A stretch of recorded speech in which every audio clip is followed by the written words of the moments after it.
will ask, what about these contradictions in the Bible? One of the things I always say is, name one. What you do immediately is get some people saying, well, I don't know, I just heard that there are some. Okay, well, if I could answer some of your questions, would then you be more interested in talking about what the Bible has to say? And there is sometimes a question to determine whether that's a reason for unbelief or an excuse for unbelief. I recognize that some people have some deep questions about the Bible, or about whether or not the Bible is historically accurate, or the internal consistency of the Bible, or all sorts of other topics like that. And so I think it's very clear that sometimes that is a very significant reason. After all, sometimes the heart cannot accept what the mind rejects. But I've also found that lots of times this is just an excuse. It's something they've heard somebody say, but they really haven't thought it through. But I'm going to try to take this seriously this hour and just give you kind of a sampling of some of the kinds of Bible difficulties we run into. You hear people sometimes say, well, the book of Genesis has two contradictory creation accounts. Or you may have some comments about, maybe the Gospels record two different genealogies for Jesus, so that's got to be a contradiction. Or the Gospels record various events like the resurrection in different ways, or maybe the Bible makes some unscientific statements. And the point I want to make is that, first of all, there are hundreds of these, and in an hour, I'm not even going to be able to go through all of those. But I do want to point you to some books. Now, many, many years ago, decades ago, was a book called Alleged Contradictions in the Bible. But again, some of the more recent ones are books that I would highly recommend. One of those is a book called The Encyclopedia of Bible Difficulties by Dr. Gleason Archer. And that one is so well used that I even used part of the title there for the presentation I'm giving this hour. Or another one by Norman Geisler and Timothy Howe, A Popular Handbook of Bible Difficulties, which is the subtitle for When Critics Ask. And so when we talk about some of these various Bible difficulties, I think we need to lay down a couple of parameters, a couple of principles, and I want to get into some of those specifics. And that is, one of the key principles that I think we should use is whenever there seems to be a possible contradiction, we should, I think, presume the Bible is innocent until proven guilty. That's used in a court of law. It's actually one of the standard uses of kind of logic. The so-called dictum of Aristotle was, the benefit of the doubt is to be given to the document itself, not arrogated to the critic to himself. So when somebody says, well, it looks like there's a contradiction in the Bible, okay, show me where it's a contradiction. Because you may not be reading that passage carefully enough, or you may not understand the historical context of it. So the first thing I start with is an assumption that whether we look at the Bible or whether we look at other religious literature, we should always start with a very clear assumption that unless you can prove beyond a reasonable doubt that that's a contradiction, just because you don't understand it doesn't necessarily mean it's a contradiction. Another principle we should use is that multiple interpretations are not errors in the Bible, but good reason to look for additional evidence. In other words, you may actually in a passage be able to interpret it a number of different ways, but that doesn't necessarily mean it's a contradiction. So we have to understand that that's a key principle there as well. And a final point that I want to make before we get into some of these specifics is sometimes when you are looking at a particular Bible passage, you have to recognize that you're looking at a translation and a transmission that took place over a longer period of time. Now, we have on this program many times talked about how we have such an accurate transmission of the text, but there are a few places, candidly, where you might have a question about what the word is. A good example of that is, remember when Jesus is talking about that it's easier for a rich man, and he talks about then a camel through the eye of a needle.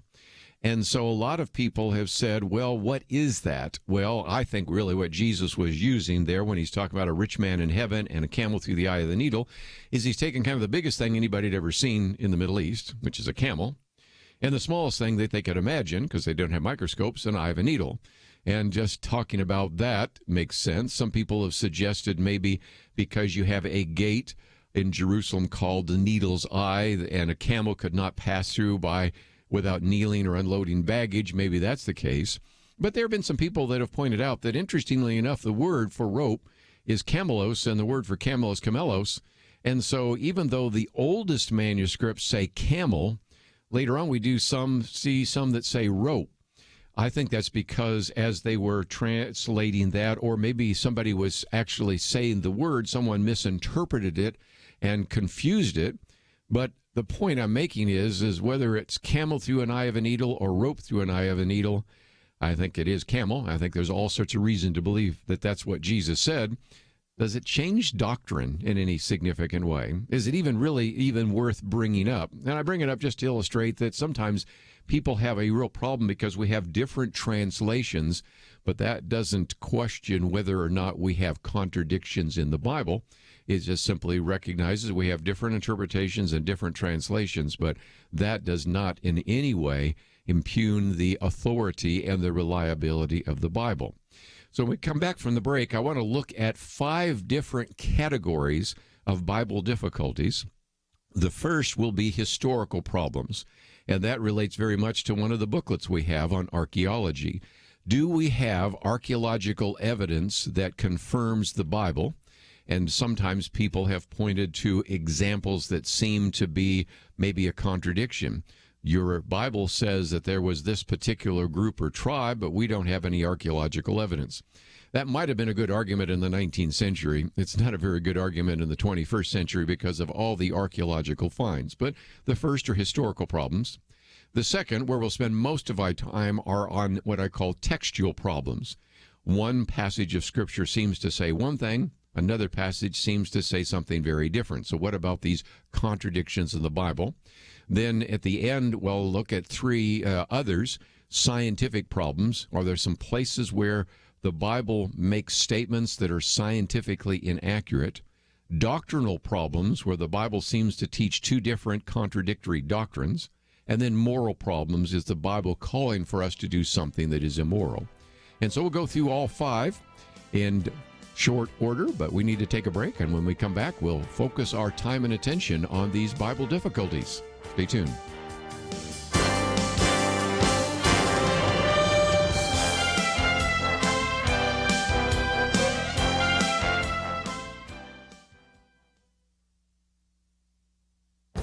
This is Viewpoints with Kerby Anderson. Should the government step in to make sure big tech companies respect free speech? Dennis Prager argues, don't let Google get away with censorship. He understands the reluctance many conservatives have about government regulation, so he tries to make the case for intervention. He does know something about censorship. So far, YouTube has placed 56 of his videos in their restricted list. These videos include prominent lawyers, politicians, and researchers. Many of them have been on my radio program and aren't the sort of people to say something that would deserve restriction. He has asked Google and YouTube for an explanation. The only time an explanation was given was in a Senate hearing. The 10 Commandments video was restricted, according to a Google representative, because the video referred to murder. I'm not joking. Apparently, Dennis Prager was joking when he then offered to release a Google-friendly video on the 9 Commandments. The big tech companies want to have it both ways. In 1996, the Communications Decency Act provided them with immunity from legal action because they presented themselves as a neutral platform. But they also censor and restrict content and therefore are acting like publishers. Yes, they're private companies, and there is good reason to debate whether or not government should step in, even in the midst of obvious censorship taking place. Dennis Prager, writing in the Wall Street Journal, asked this important question. If the 4 major U.S. airlines announced that they would not allow passengers carrying the Wall Street Journal to travel to some American cities, would any conservatives or libertarians defend the airlines' right as private companies to do so? That's a good question, and one that members of Congress need to consider, especially in this election year. I'm Kerby Anderson, and that's my point of view.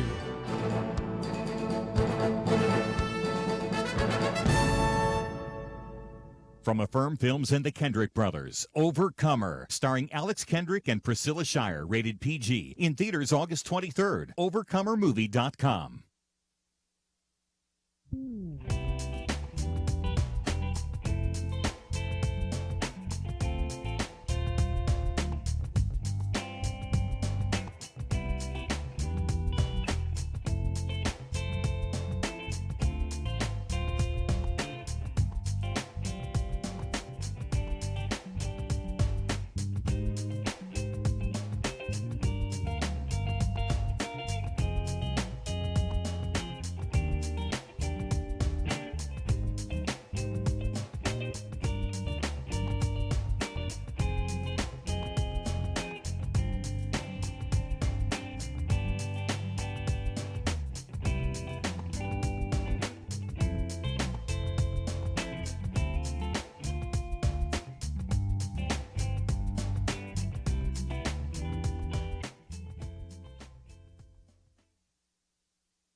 You're listening to Point of View, your listener-supported source for truth. Talking about Bible difficulties today, and we'll look at historical problems, textual problems, scientific problems, doctrinal problems, and moral problems. And the first is the historical problem. Now, if you've ever been to a liberal seminary or a secular college, you know that oftentimes they will argue that Moses could not have written the first 5 books of the Bible, known as the Pentateuch. And the arguments come in a number of different ways. That there seems to be a little stylistic difference between those books. But most importantly, the argument always was that people at that time were illiterate, and so it is just unlikely that Moses wrote it down.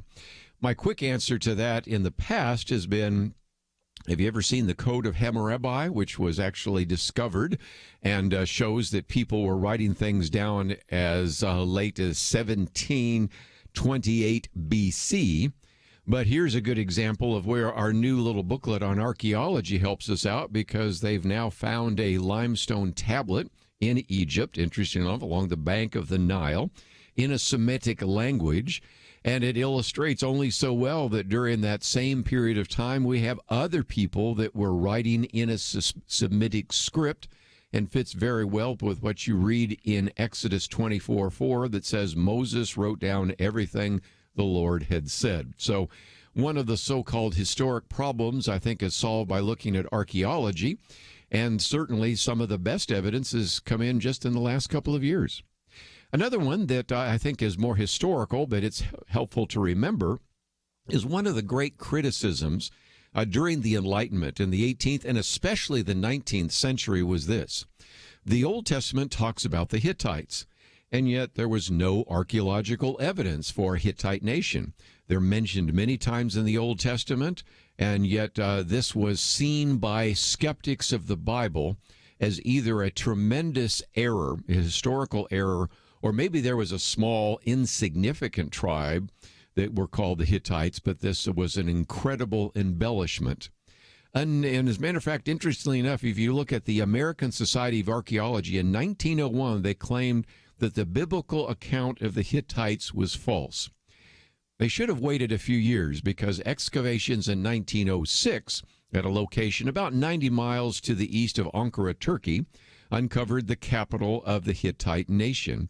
And so as a result, what we see is just a tremendous amount of evidence that has now come in about the Hittites. You can study the Semitic language of the Hittites and others, and I think it's a classic illustration of where people said the Bible was wrong. Turns out the Bible was right, and the skeptics were wrong. Let's take another one. This one also showed up as well. Voltaire himself, who was one of the great skeptics of the Bible, said the historical story of Nineveh is got to be at least an embellishment, because if you read in the story of Jonah, it says that as he came to Nineveh, it was an exceedingly great city, a 3 days walk. And they're saying, well, cities weren't that big. Well, first of all, it wasn't a complete city. It was like a city suburb area. And then, of course, archaeology later confirmed that indeed it was much more massive than anyone ever would have imagined. And here's a good example of where archaeology confirmed again the historical accuracy of what we have. So I want to come back to this book, which is the Encyclopedia of Biblical Difficulties, of Bible Difficulties. And Dr. Gleason Archer puts it this way: whenever historical accounts of the Bible are called in question on the basis of alleged disagreement with the findings of archaeology or the testimony of ancient non-Hebrew documents, always remember that the Bible is itself an archaeological document of the highest caliber. And what we have found over time is that as we do more archaeological investigation, we begin to more and more confirm what is actually written in the Scriptures. In my little booklet on archaeology, one of the quotes I use is from a Jewish scholar, not an evangelical Christian by any stretch of the imagination, who nevertheless says, as a matter of fact, it may be stated categorically that no archaeological discovery has ever controverted a biblical reference. He goes on to say that scores of archaeological findings confirm in clear outline or in exact detail historical statements in the Bible. So we can spend a little bit of time on the historical problems, but I'm going to focus most of our time now on the so-called textual problems. These are ones that are oftentimes cited.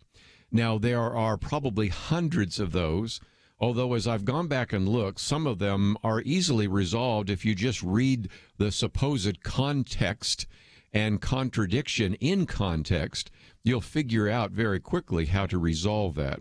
So what I'm going to do here are pick what I think are the most frequently cited contradictions. And I think you could see that if I can take the ones that are most cited by the skeptics, some of which are the most difficult, I would have to say, to resolve, could it not, if I had enough time and you had enough patience and we did enough broadcast, we could cover all of those. And again, I'm picking the ones that seem to show up most often, the ones that seem to be almost impossible to resolve. And if I can resolve those, can you at least see that maybe I could resolve many of those others? And many of them are resolved in some of those books I just mentioned. Let's take the first one. I mentioned it just about 15 minutes ago, and that is the argument that Genesis contains two different accounts of creation. Again, you hear this oftentimes by people that hold to what's called the documentary hypothesis, or Wellhausen. And moreover, they say, because not only has two different accounts of creation, it has two different names for God, and that thus reflects two different authors. And most importantly, back to this key issue, these narratives contradict each other. Now, one of the things I would certainly want to make available, if you would be interested, is a chart that I've put together on this, but I'll describe it because it's pretty simple, because what I do is do a comparison between Genesis 1 and Genesis 2, and once you understand the context of each of those particular chapters, I think you can see that we're not dealing necessarily with a contradiction at all.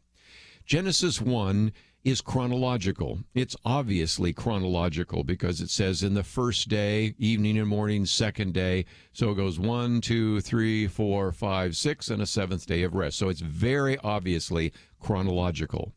When you get to Genesis 2, it's more topical. It isn't necessarily trying to give you the order. And the example I sometimes like to use is for anybody that's ever taken a high school chemistry class. You know that you had to do two things. First of all, you had to write down the order in which you mix the reagents, then you put them on a Bunsen burner, then you filtered it, and so you wrote the first part of that in chronological order. Then the teacher would require you to do a summary of your presentation at the end, and there, chronology was not important. You can also understand this if you get into the Hebrew language, but I'm not going to get into all of that. But those of us that have ever taught at a seminary know that there are different kind of constructions. When you see, for example, somebody say that I got up in the morning, I took a shower, I drove to work, and I'm here now, chronology is very important. And in our English, we use that in the same way as we say, I went to the grocery store and I got some eggs and I got some bacon and I got some oranges and I got some bananas and I got some meat. There, chronology is not important. But in the Hebrew, it's very clear whether or not chronology is important or not.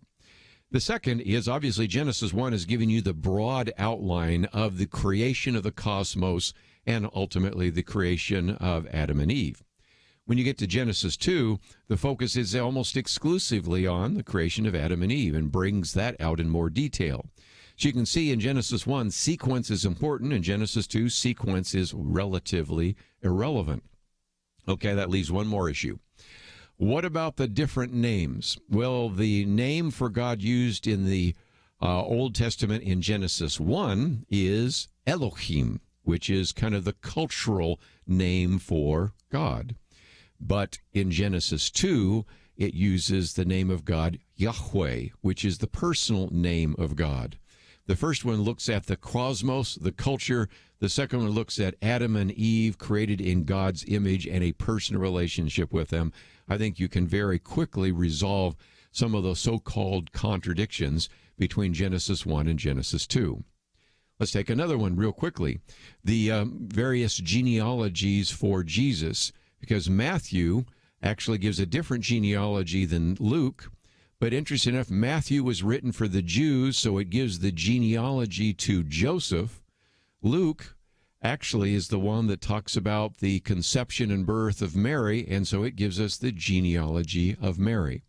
They both are very similar because they both come from similar backgrounds, but that explains why Matthew has a slightly different genealogy than Luke, because of the difference of the focus and the perspective given there as well. Let's take a break, though. We have a lot more to cover because we have more of those alleged contradictions in the Bible. We'll get to those right after these important messages.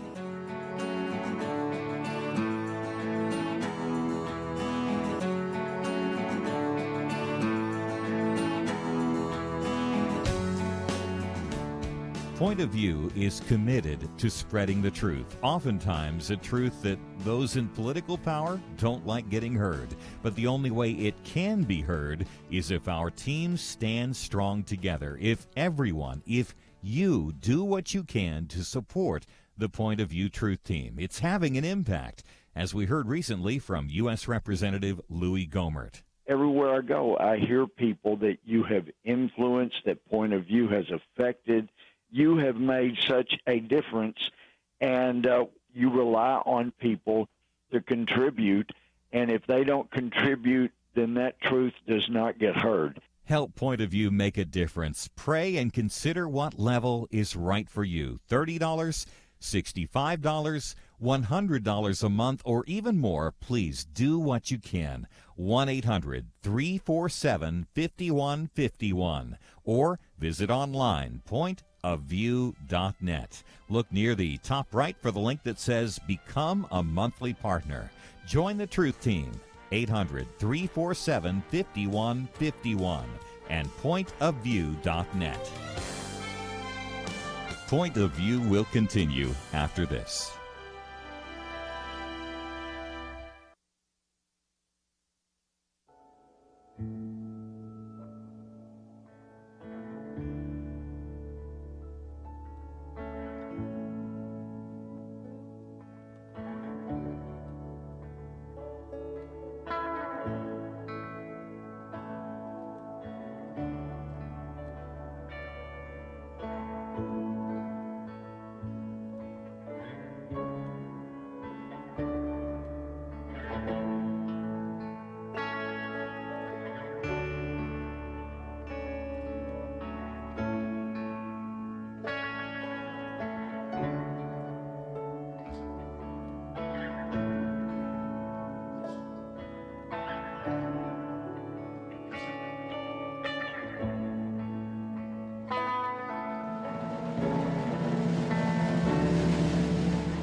You're listening to Point of View.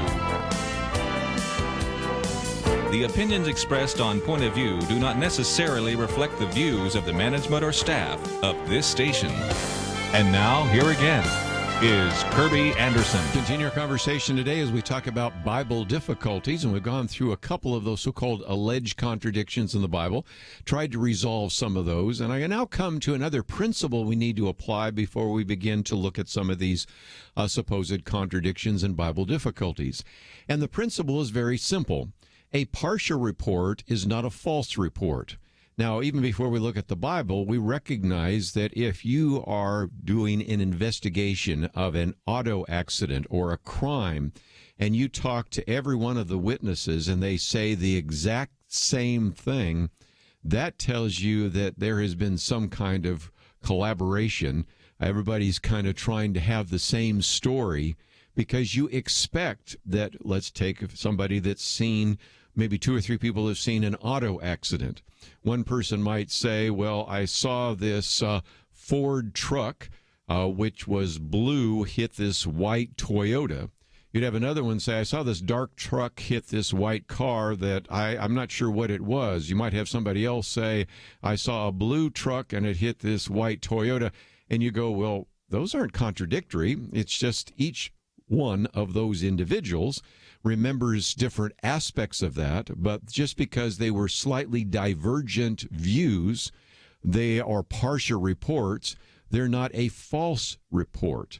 And that is important because in just a few minutes, once we finish with some of these Bible difficulties, if I have time, I'll talk about the fact that what we are now discovering, and this was discovered in large part by some of the apologists back in the 19th century. Now there's a new book, Hidden in Plain View, but back then they found that some of these divergent reports actually provide coincidences that help us get the full report if we put them all together. And I'll try to explain that, but here the easiest way to explain that is to look at the inscriptions on the cross, because these then help us understand how to think that through.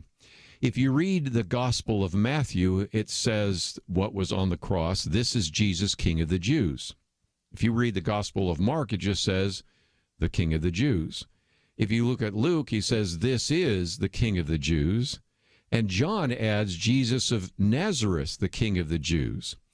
Now you might say, well, those don't all sound the same. That's because there's every reason to believe that the complete inscription was, this is Jesus of Nazareth, the King of the Jews.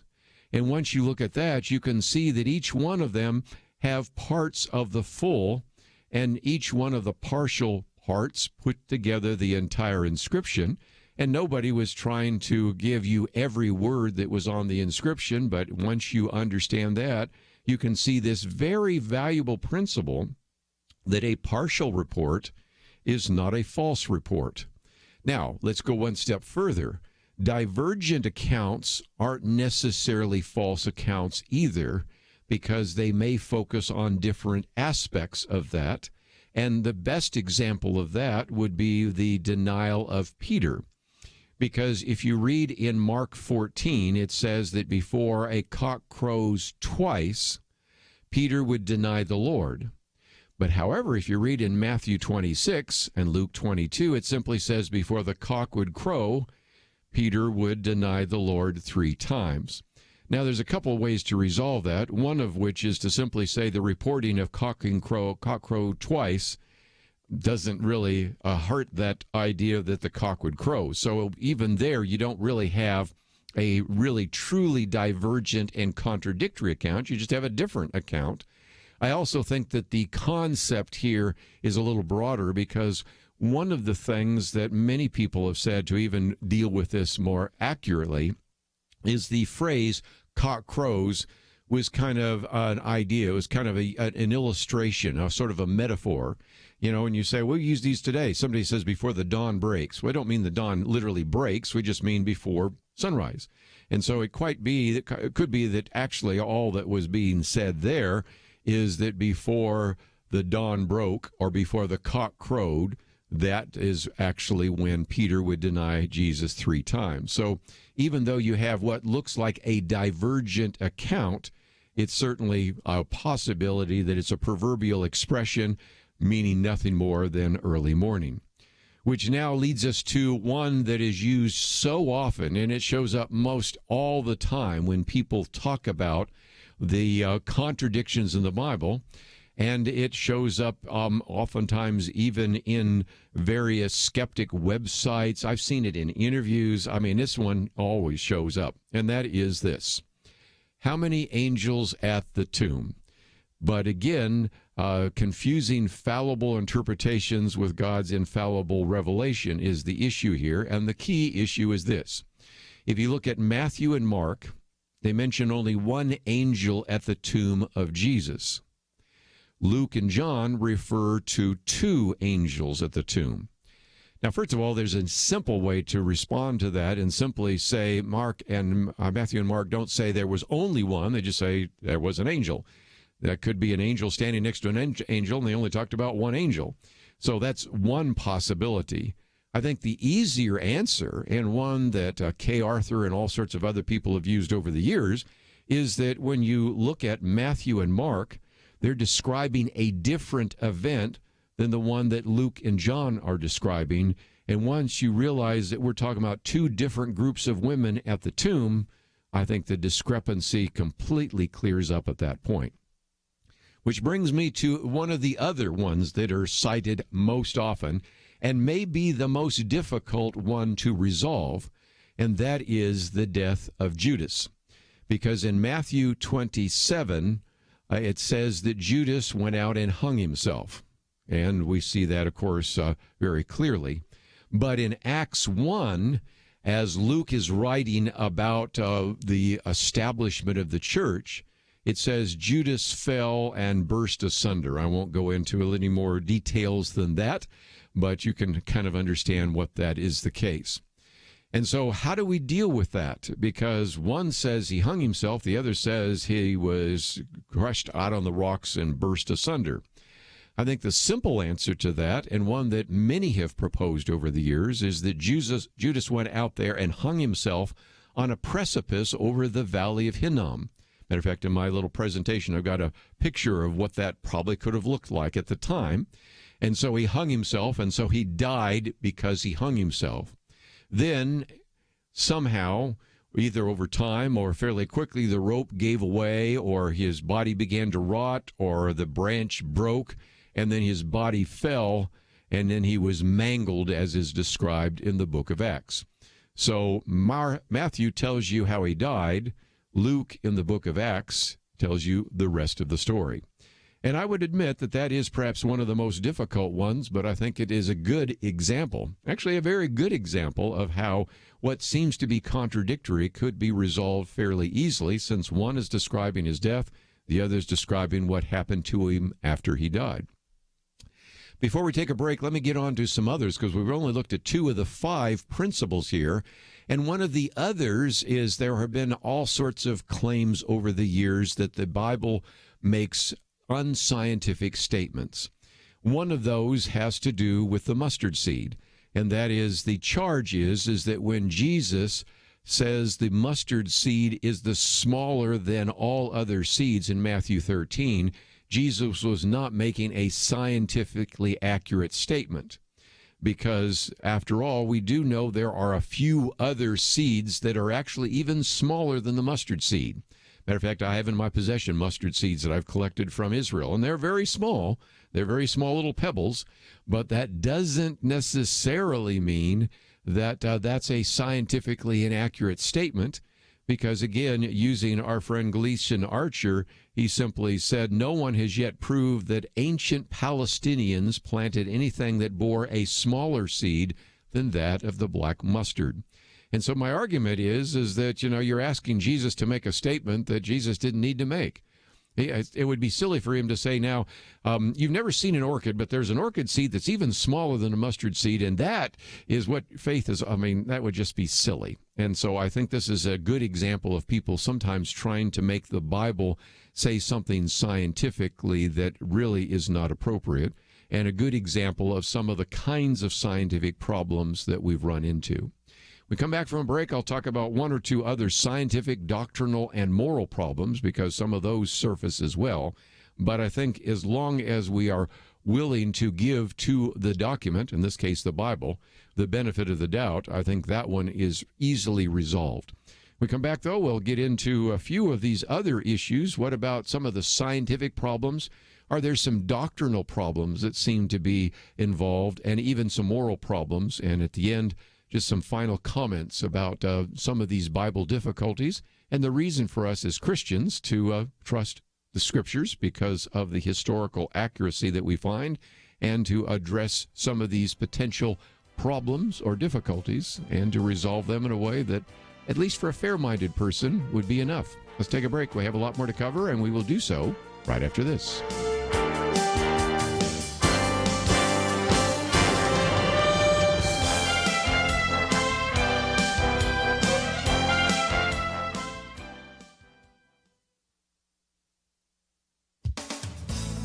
It was not a good look for Senator Kirsten Gillibrand when, on the Detroit debate stage, she challenged fellow presidential candidate Joe Biden regarding his position as a U.S. Senator back in 1981 against expanding a child care tax credit to families who could afford for one parent to stay at home.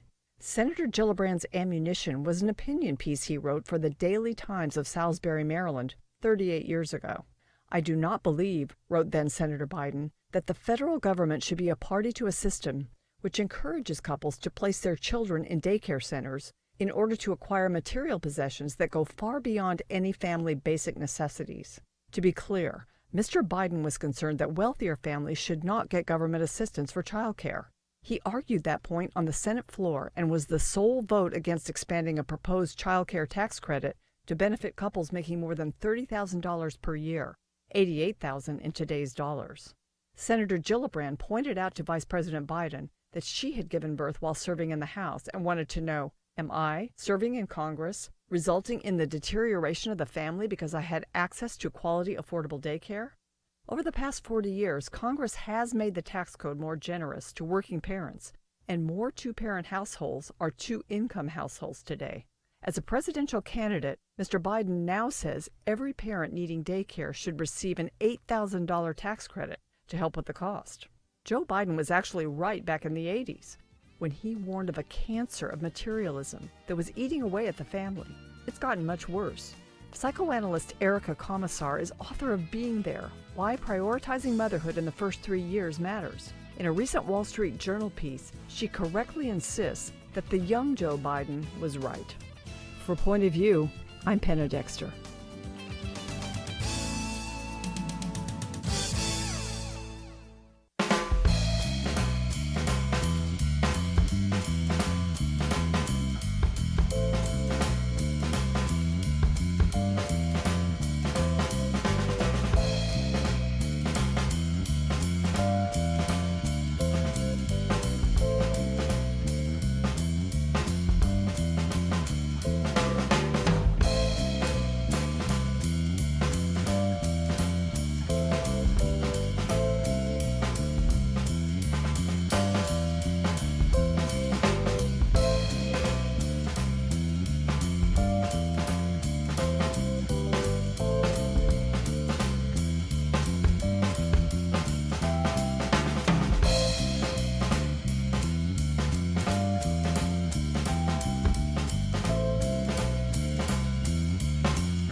Now, back to Point of View, your listener-supported source for truth. For a few more minutes, we've been talking about Bible difficulties, and you remember we have 5 different categories, and we've looked at some of the historical problems, some of the textual problems, and began to look at some of the scientific problems. I thought I'd mention one more scientific problem, then doctrinal problems and moral problems, just so we will have covered all 5, and recognize again, in 1 hour you can't cover everything, but let's look at one other scientific problem that surfaces sometimes, and that is in Leviticus 11, giving us kind of the idea of clean and unclean animals. It says the rabbit chews the cud. And so again, this idea of chewing the cud is, well, something we would expect for a cow or other, ungulates. And the argument is, well, that's not scientifically accurate. They're not part of that group. Well, yes, but I think the way to resolve that is one of two ways. First of all, to say the movement of their jaws is very similar to animals that chew the cud, which is enough. And I've had people that have had pet rabbits say that's exactly like what they do.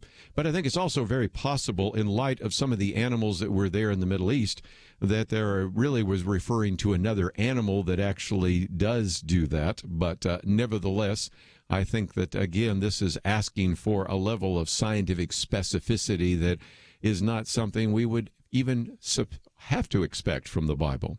Which brings me to my last two very quickly. Doctrinal problems. This one surfaces when we look at 2 Samuel 24, that implies that God incited David to number the tribes, but in 1 Chronicles 21, it says that Satan moved David to number Israel. And so how do you deal with that? Well, I think the easy answer for that is to recognize that God often allows Satan to perform his evil deeds for some greater purpose. And a great illustration of that is in the book of Job. There's a place where Satan and Job and God all come into focus because Satan is saying, well, to God, if Job were to lose all of his benefits, if he were to lose his family, his wealth, and all this, he would deny you. And God allows that and permits that. And so I think in some respects, 2 Samuel 24 is saying that God allowed that to take place because Satan moved David to number Israel. And so that, I think, is a quick answer to one of the so-called doctrinal problems that is there. And that brings us to the last area, which, again, there are many examples we can use, but these moral examples also have to be thought of in terms of the principles. I've been trying, as we've gone through here, to give you some principles to apply so when you run into a Bible difficulty or a contradiction, you know how to possibly resolve it.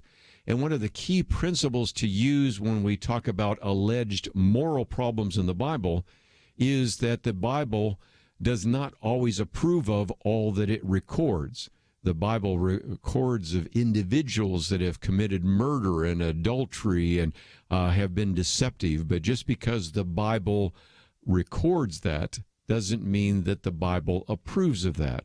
And one of the classic examples is that we see in Joshua 2 that Rahab lied in order to protect the spies that were there in Jericho. And so I think you could first of all say that the Bible does not condone what God condemns. You can find that in Proverbs 12, verse 22. And so even though the Bible approves of her faith, you see that in Hebrews 11, verse 31, it doesn't necessarily approve of her falsehood, although you could also make the case that she was not duty-bound to tell the truth to someone who was going to kill the spies. But in every case, just because the Bible records something doesn't mean the Bible approves of something. And another example, which I've seen surface time and time again, is people saying, well, the Old Testament approves of the practice of polygamy. And here is a good example of where the Bible says these are individuals, kings, for example, and other leaders that had more than one wife. But if you go back and look at Deuteronomy 17, it specifically prohibits a leader in Israel from multiplying the number of wives he might have. So you could actually see that that is prohibited, even though the Old Testament records polygamy. So the argument I think you can make here is as we look at some of these so-called Bible difficulties, we have to recognize that if indeed the Bible is so complex and it certainly involves so many very significant issues, that there are going to be times when we are going to run into some things that might look a little bit contradictory.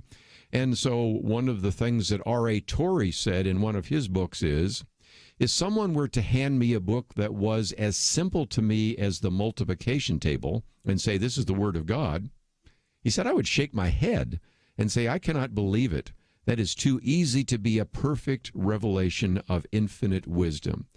And so the point I'm making is that we would expect that some of the things that we read in the Bible might be troubling, they might be complex, they might be difficult to resolve, but that, I think, provides an opportunity.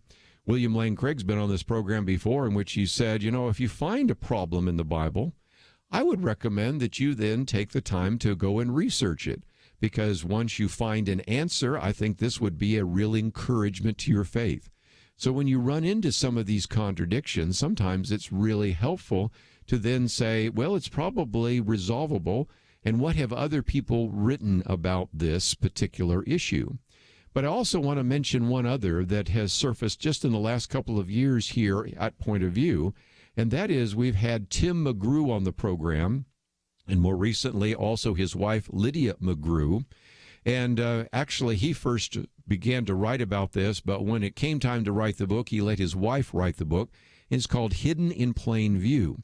And this is an attempt really to recognize that some of these, what seem to be very divergent accounts, not only can be easily resolved, the answers in one particular account, for example, in the Gospels and in the book of Acts, resolve a question that you find early on. And so I think we have to recognize that if nothing else, sometimes these are very helpful, and finding these slightly divergent accounts are a very good way to begin to resolve some of those issues. And if anything, they almost are like different authors interlock in a way that would be unlikely if they merely copied from one another. And the example I use is it's like a jigsaw puzzle. When you put all the pieces together, you see the whole picture. And so we're beginning to see that actually one of the most powerful arguments for the internal evidence of the Scriptures is not only that we can resolve these alleged contradictions, but some of these divergent accounts actually give us insight into other parts of the Bible. And I think also answers one of the questions I get so often.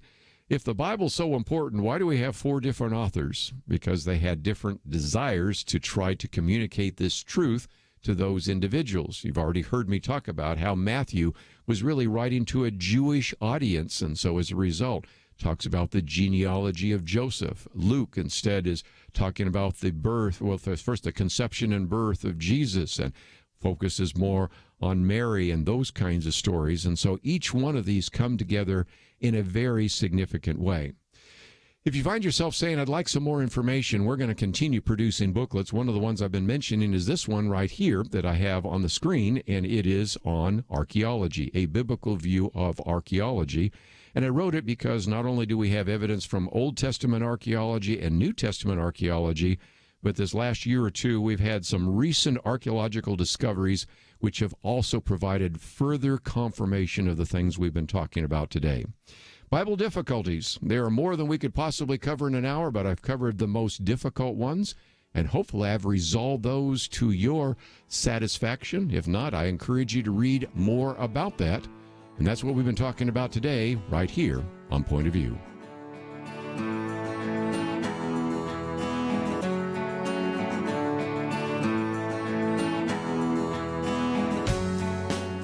We live in a digital generation. Point of View is reaching this often overly plugged-in generation with truth. You can keep up with us 24 hours a day using your phone, your tablet, your laptop, or your desktop. Search for the Point of View radio talk show on Facebook, where you can keep up with today's issues, learn about current and upcoming guests by liking us on Facebook. Also, follow us on Twitter. Our handle is @PointOfViewRTS. That stands for Point of View Radio Talk Show. Learn, interact, make a difference with Point of View using new media. And here's one way you can make a big difference. Help us increase our reach by spreading the word among your friends. Share a Facebook post. Tag us in a tweet. With enough joining us to plant seeds, we'll see a tremendous harvest. Come on, it only takes a minute. Search for Point of View Radio Talk Show on Facebook, @Point of View RTS on Twitter, and subscribe to the Point of View Radio Talk Show channel on YouTube. Learn, interact, share. The Point of View Radio Talk Show. Point of View will continue after this.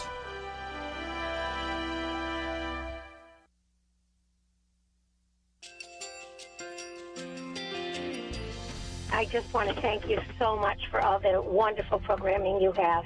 You're just absolutely fantastic. I recently started listening to Point of View, and I really found it interesting because of the different subjects you cover. Thank you for that. I really appreciate everything that you do in keeping us informed. Thank you, Kerby, for everything that you have been doing. I appreciate all the work that you're doing, advocating for the Word of God. Thank you so much. Point of View, I think, is absolutely necessary because it's a Christian perspective, a biblical worldview perspective, and receive very current, up-to-date information about what is really going on, week to week in our culture, which is changing so rapidly, and yet it's morally sliding backwards. Yeah, I'm just, first of all, I thank you guys. Y'all's program is wonderful, and enjoy it every day. I learn so much every time I listen to it. Point of View Radio Talk Show.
Hi, this is Kerby Anderson. You know, each day we take on the tough issues and provide a biblical perspective to them. The topics we cover are wide-ranging. Apologetics, theology, prophecy, creation and evolution, intelligent design, marriage, family, child-rearing, the millennial generation, trends in society, politics, economics, business, religious liberty, the Constitution, public policy, foreign policy, military policy, tensions in the Middle East, abortion, homosexuality, pornography, sexual ethics, media, technology, history, and America's godly heritage. We talk about anything that affects your faith, your family, or your freedom. So don't go anywhere, because Point of View starts right now.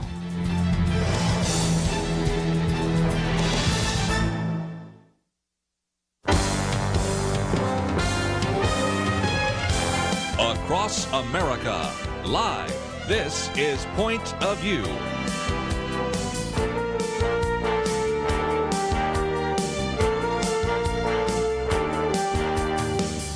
And now, Kerby Anderson. Thank you for joining me. It is our weekend edition, and Penna Dexter with us, and of course her commentary is there today. Biden's obsolete wisdom. We're going to get into that in just a little bit. Lathan Watts also with us, Director of Community Relations. We have one of his articles. It's time to restore our judicial branch, and those are available. And Penna, when we look at this, we're going to be talking about the courts. We're going to be talking about some of these political truths that Democrats cannot handle. One of our other articles, some of the influence of the LGBTQ community, and maybe some political lies that are out there. So we'll try to see if we can cover all that in the next 2 hours. Well, I heard you trying to cover some of that, at least some of the distortions of Scripture in the first hour of the program. I don't know if everyone that's listening now heard that, but it was great. And if you didn't hear it, perhaps you could go back and get that by going to pointofview.net. You're going to be doing that for a few weeks, aren't you? Yeah, we're going to try to cover some of those issues as well. And also because there are so many individuals that are saying, well, I'm sort of giving up on the Bible because I don't know if there are contradictions in the Bible, or I just don't know if the Bible is true when it talks about my homosexual friends. And so we've seen a lot of that. Mm-hmm. So from time to time, I want to try to give some answers, because if indeed people have legitimate questions, they deserve legitimate answers. Now, sometimes they're just excuses, so you have to sort those out, but we're certainly going to try to answer some of those questions as well. But Lathan has written this piece about time to restore our judicial branch. I know you had a chance to look at that as well. It was in the American Thinker. I just noticed the other day, American Thinker was listed as Google. They actually blacklisted American Thinker. Not the only one, by the way. And so this just shows you that anybody that has any question about whether or not there's a bias, which is my commentary today, all they have to do is go look at the blacklist that came out from Google. But nevertheless, for those of us that can read American Thinker, you've written about this. Tell us why. Well, the piece in American Thinker is really about the over-politicization, which is a tough word for me to say, but the over-politicization of the judiciary. Sure. And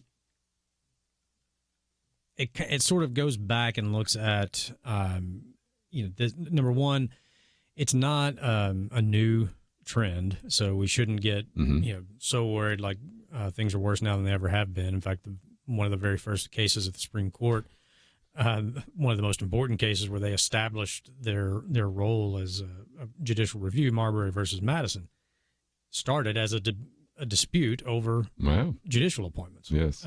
So appointments and nominations and confirmations have always been, a politicized process. But really, if we kind of took a turn for the worse with the nomination and eventual defeat of Robert Bork. And so much so that his name is now used as a verb in politics. They talk about a nominee getting borked, and really starting with him and since then, nominees, their personal beliefs as well as their judicial philosophy, when talking about judicial nominees, have been sort of used as these kind of rhetorical clubs to just beat them into defeat. And we saw that in a very stark way with Judge Bork. And then you fast forward to Judge Kavanaugh, and we all watched the fiasco around his nomination. And my point in that piece is that Kavanaugh, what happened to him really demonstrates that for both sides, the stakes have become too high when it comes to judicial confirmations. And that's because, in the point that I make. That's because, among other things, judicial opinions have sort of wandered into policymaking. Yeah.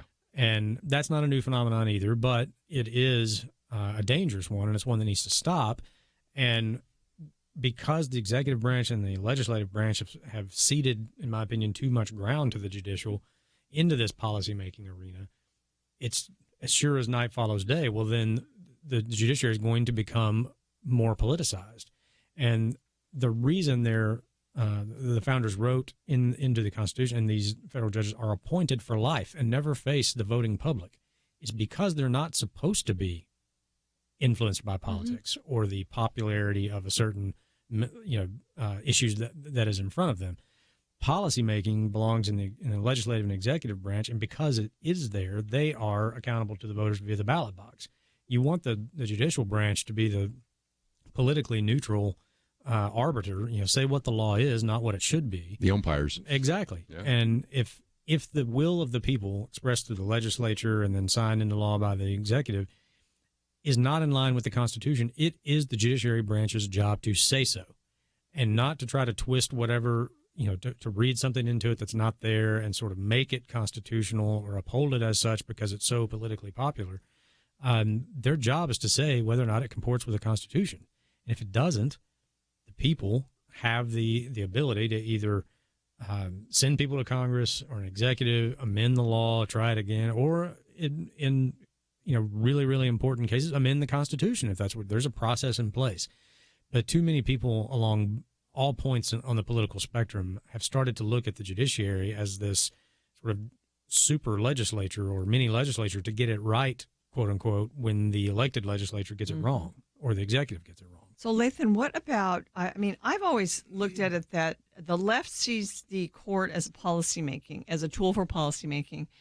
And the right, especially I remember during the fights over the judiciary in the Bush years, we would say that we would use the word strict constructionist. Now we use the words textualist. And so the right wants judges to be judges. Is that always true, or do you think that it's a problem for the left and the right that is using the courts to be policymaking tools? I think when people on the right kind of stray is where, like take Obamacare, for example, I think they relied too heavily on the court as a backstop. Well, if we can't defeat this in the legislature, we know the court will strike it down.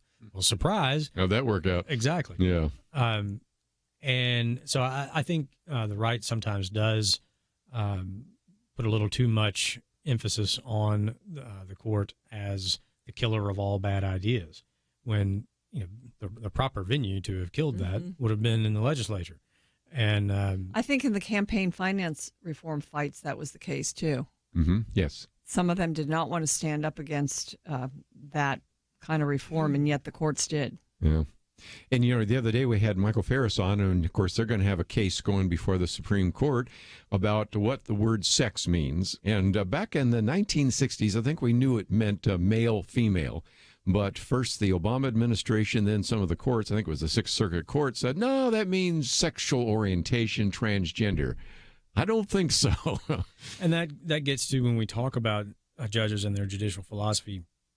Sometimes we use terms like conservative or liberal, and that can get confusing too, because people assume you're talking about their political ideology. Yeah. When if you're talking about a jurist and you're using the term conservative or liberal, it's typically their view of the Constitution. Right. If they're a quote unquote judicial conservative, they typically view the Constitution as it says what it means and it means what it says, and we should evaluate things in light of the intent of the founders when they wrote this, and that's it. Whereas, a more liberal view is that the Constitution was written to evolve over time, and things like this, definitions can change with the accepted cultural norms or whatever, and that's where you run into problems. Well, one of the articles we posted by Lathan Watts, we'll come back and talk about something else. You've heard about the friend of the court brief. We're going to talk about the enemy of the court brief right after this.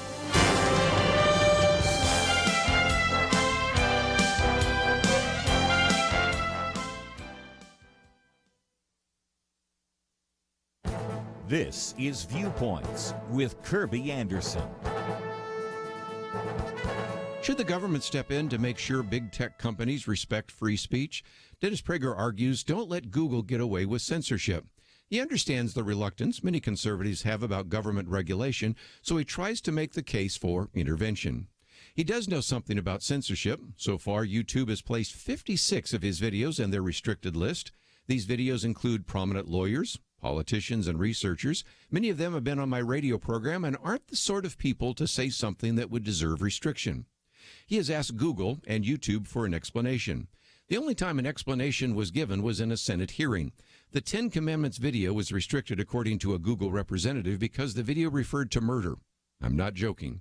Apparently, Dennis Prager was joking when he then offered to release a Google-friendly video on the 9 Commandments. The big tech companies want to have it both ways. In 1996, the Communications Decency Act provided them with immunity from legal action because they presented themselves as a neutral platform. But they also censor and restrict content and therefore are acting like publishers. Yes, they are private companies, and there is good reason to debate whether or not government should step in, even in the midst of obvious censorship taking place. Dennis Prager, writing in the Wall Street Journal, asked this important question. If the 4 major U.S. airlines announced that they would not allow passengers carrying the Wall Street Journal to travel to some American cities, would any conservatives or libertarians defend the airlines' right as private companies to do so?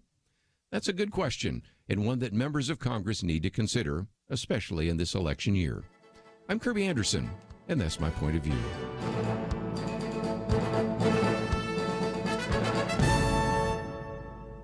From Affirm Films and the Kendrick Brothers, Overcomer, starring Alex Kendrick and Priscilla Shire, rated PG, in theaters August 23rd. Overcomermovie.com.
You're listening to Point of View, your listener-supported source for truth. If you'd like to join a conversation, 1-800-351-1212. Talking about the Supreme Court at the moment, we're going to move on to some other topics. But, Penna, this is an article that was done by our editorial board at the Wall Street Journal. And, you know, we've always heard about this idea of a friend of the court brief.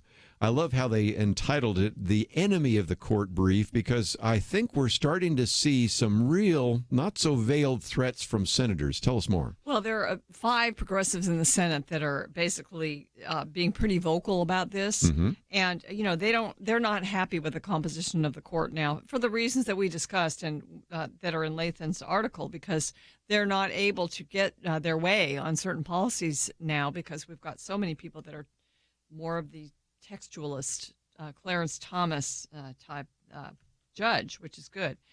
So their strategy, of course, is to get a Democrat-elected president and pack the court with new justices and kill the filibuster, of course. And their brief is in a gun case, which is one of the first really important gun cases since Heller. They'd like to see that dismissed because New York basically changed its law and softened it, I think, to try to get out of the whole Supreme Court battle. They're worried that gun rights are going to be shored up in this case. And so that's a big, big deal for them. And, you know, despite their implication that the conservatives on the court vote as a monolith, you know, that's what they're worried about. I think if we just look back, Lathan, at this particular season under the court, this term, it wasn't true at all. They did not vote together on that many issues. No, I mean, it's to be expected if you have 5 guys who share a judicial philosophy to varying degrees. They're probably going to vote together on a lot of things. But they do not vote together on everything. Justice Kavanaugh has joined the four liberals on the court in multiple opinions since he's been on the bench, and he's the newest one. Yeah. So the brief leaves out a lot of information when it starts talking about how these five vote. It does not mention at all the monolith that is the four liberal justices on the and they on the really court. are much more of a monolith. It's a much rarer occurrence that one of the four liberals joins with a conservative bloc. So they completely leave that out in the brief. They also, there's a quote in there where they say the court is not well and the American people know it, and it needs to heal itself, or it could face adjustment, or I forget how they phrase it. Which is a threat. It's an overt threat. It's not even a veiled threat. They basically say, if you don't heal yourself, we're going to fix it for you by adding a few more justices to the court. Now that has not been seriously considered or even proposed since FDR. Yeah. And FDR, at the height of his popularity, and some would say his hubris, proposed packing the court. There were, because he wanted to relieve some of those older men from some of the responsibilities. So he was going to actually add yes. seats. Yes. Right. Is that what part of this? Yeah, too? that's exactly Okay. what they're Okay. talking about. It's the exact same. Put more thing. chairs up there. Put more people on the court. Yeah. And FDR, It's crazy. Yeah, FDR, proposed it, as Kerby said. His sort of rhetorical fig leaf was that, well, we have several men in their 70s, and the caseload may be getting too much for them. Couldn't have had anything to do with the fact that they had recently struck down the centerpiece of the New Deal. New Deal, yeah. So the public saw through that. There was not. He had gone Couldn't a bridge get it too done far, then. even for his most ardent supporters. Congress would not even vote on the measure. And at the time, then Chief Justice Hughes, which is pretty rare, actually testified in front of Congress and said, we don't need any help with our caseload. So it was even, a bridge too far for FDR and his supporters. Yeah. And he wisely abandoned the plan. He was eventually able to sort of, if you want to use the term, pack the court with his nominees via the natural attrition process. Right. Those older justices did retire, and he did replace them, and the court then approved a lot of the New Deal legislation, and we all have to live with the fallout live from with that. Yeah. But so this is the first time really since then that anybody has seriously suggested it, and but this is significant. I don't know. In the past, they used to say, this article says, they used to talk about the court's legitimacy. They were trying to get Justice John Roberts, because it worked, I think, on the issue of the Affordable Care Act. You're going to lose your legitimacy if you don't declare it constitutional. But this is a lot more overt, Penna, don't you think? I mean, this is really in your face in ways I've never seen in modern times. And the other part of the allegations they're making is almost that the court can be bought.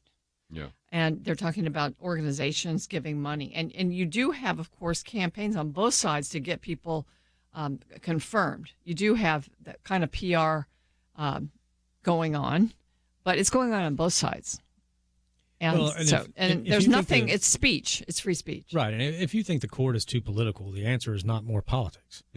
I mean, that's what this is. This brief is basically overt intimidation / lobbying via a court brief. Mm-hmm. I mean, this is just putting it in writing and sending it up there to him. And so if you think the court is being too political, well, what do you think the natural human response is if you start trying to politicize it even more? This is short-sighted at best on the part of these Democrat senators. I think it's will probably end up biting them the way it bit FDR. Yeah, and it'll be a campaign issue, don't you think? Yes, it'll be a campaign issue, and that's interesting. And, there was another big piece this week in the Washington Post about Trump and the evangelicals. Right. And when this reporter came to Texas, actually, to interview different people, she found out, especially in rural Texas, that it was about the court for a contingent of people. It was all about the Supreme Court. People, they didn't really think Trump would be the president he's been. Many of them are now happier with him. But the court was a big reason that lots of conservatives and believers voted for President Trump. And I think now that there's been such success on the Supreme Court and all the courts, I think it's going to become an even bigger campaign issue because he's proved that he keeps those promises. Let's look at religious liberty. We had Mike Ferris on the other day, 2 victories in the Supreme Court. I've got somebody sitting here. You had 3 victories on the Supreme Court.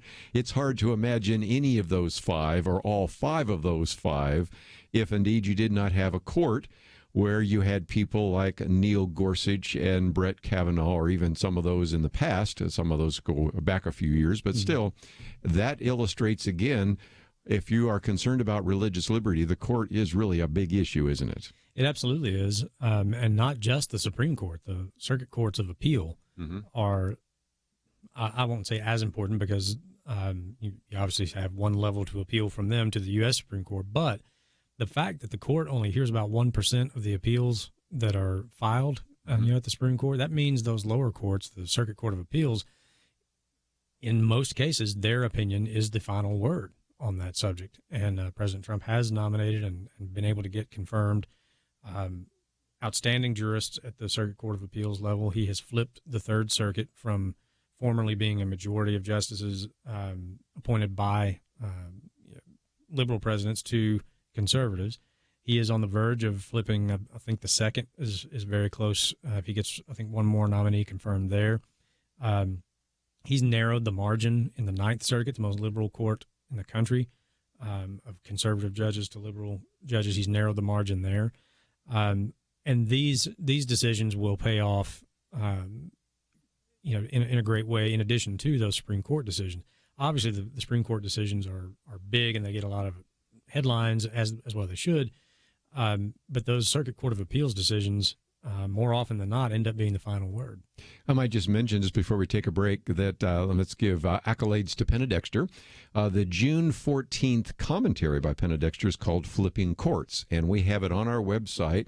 And if you have somebody that says, well, I don't know how important these courts are, this very good piece that she wrote a number of weeks ago. Yeah, and I stole most of the research from First Liberty Institute. But we'll give credit where credit is due. You wrote it, and they put the facts together, and it's the June 14th commentary by Penna Dexter. You can go to pointofview.net and then click on other viewpoints, and that will give you that article. I would encourage you to print it out and pass it down to some people that might say, well, I see these 2 people on the Supreme Court, but what else? And you really help us understand there's a lot of other things going on. Is great legacy of this president. Perhaps would even beat buying Greenland. We haven't even gotten to that. That is, apparently he's serious about this. I can't even believe that. So anyway, I think wasn't Harry Truman wanted to buy Greenland or somebody like that, I think in the past talked about it. But this is, you just never know with this president. Always gives us something to talk about. We do need to take a break, though. When we come back, we'll get into a couple of other issues. And one of the action items we gave to you, in addition to getting Penna Dexter's commentary from June 14th, is the Equality Act. So we're going to talk about that and some of the LGBTQ stuff as well. All that coming up right after this.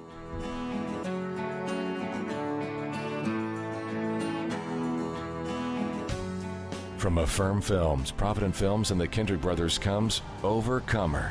John Harrison is a frustrated coach questioning his value until he crosses paths with a student struggling on her own journey. What have you allowed to define you? When you find your identity in the one who created you, it'll change your whole perspective. Overcomer, starring Alex Kendrick and Priscilla Shirer. Rated PG. Parental guidance suggested. In theaters August 23rd. More information is available at overcomermovie.com. It's been said that a lie can travel halfway around the world while the truth is putting on its shoes. That was definitely true in the 19th century when preacher Charles Spurgeon said it. But here in the 21st century, truth can be just as fast.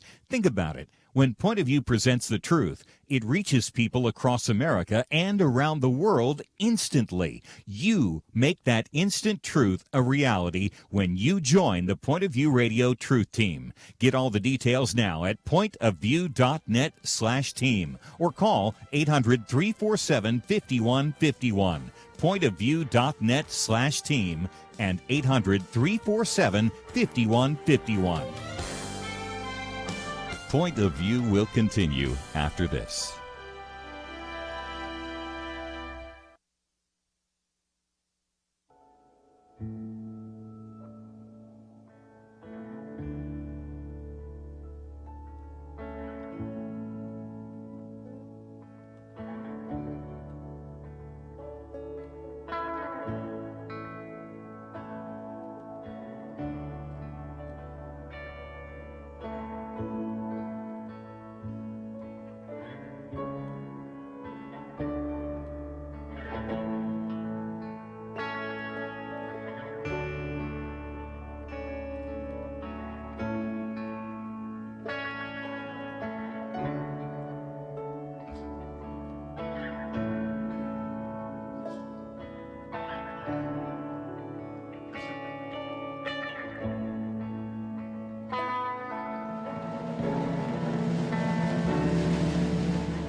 are listening to Point of View.